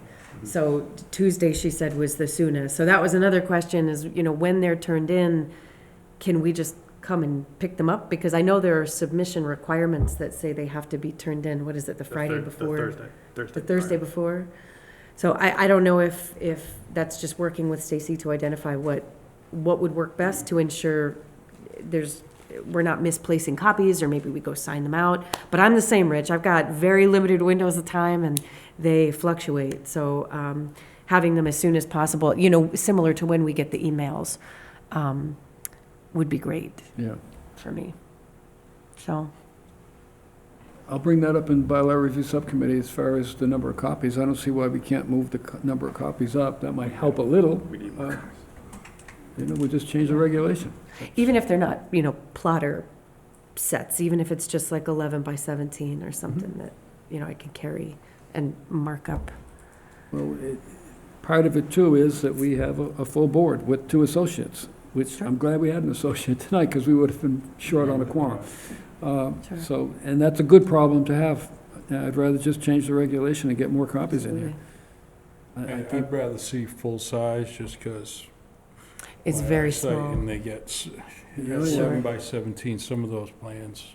We can definitely arrange something. These shrunk down to 11 by 17 can be tough to read. Sure. Okay. And they're not at scale at that point. Sure. It's a good point. Back up to the updates then? That one, and then just another conversation with Stacy about the possibility of using Dropbox rather than all of the emails.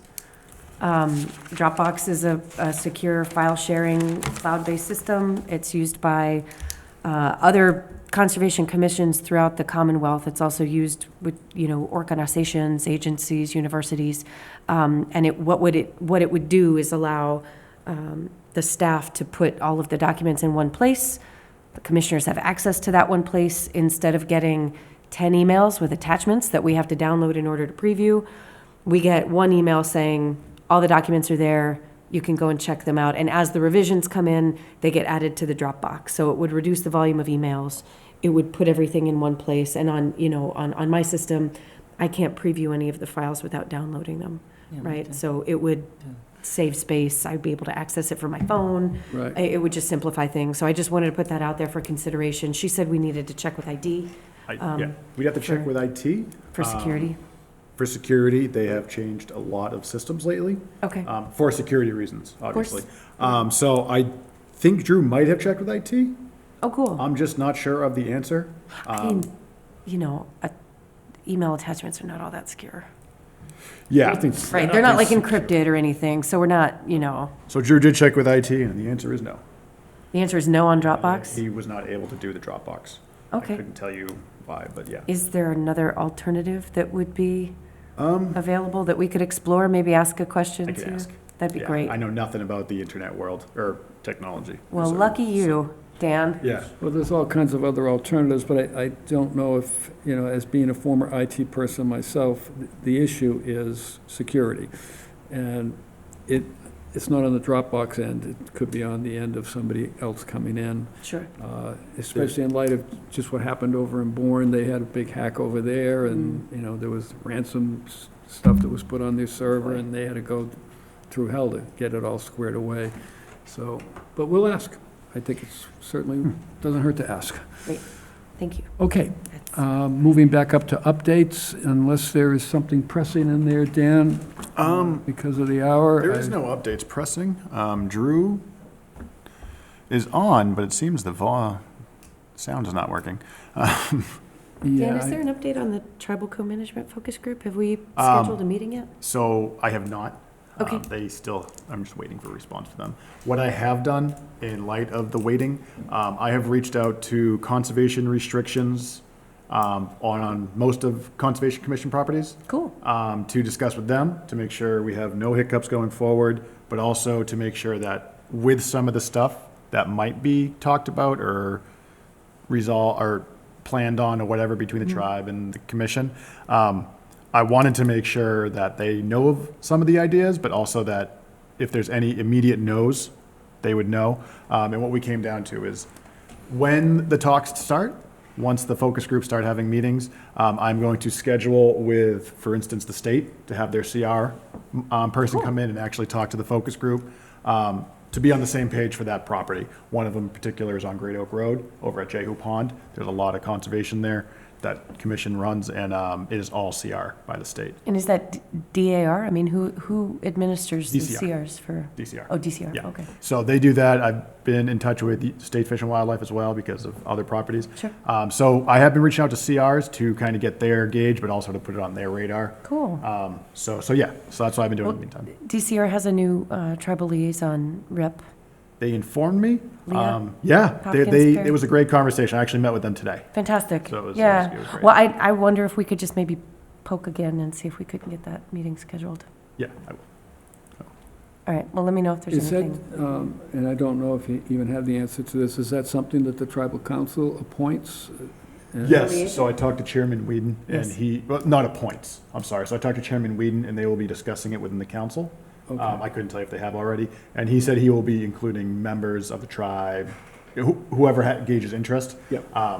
So yeah, we'll see on All that. right, But so we might just be waiting for them to meet and deal with that. Sure. yeah, I know obviously recently, this past week, they had a Yeah, passing, so yeah, that's there's the been- the thing. And also they had the election, so Yep. I know that. So, Yep. so it's been a awkward time for scheduling, but that Maybe is the by our deal. next meeting, we'll have some Okay.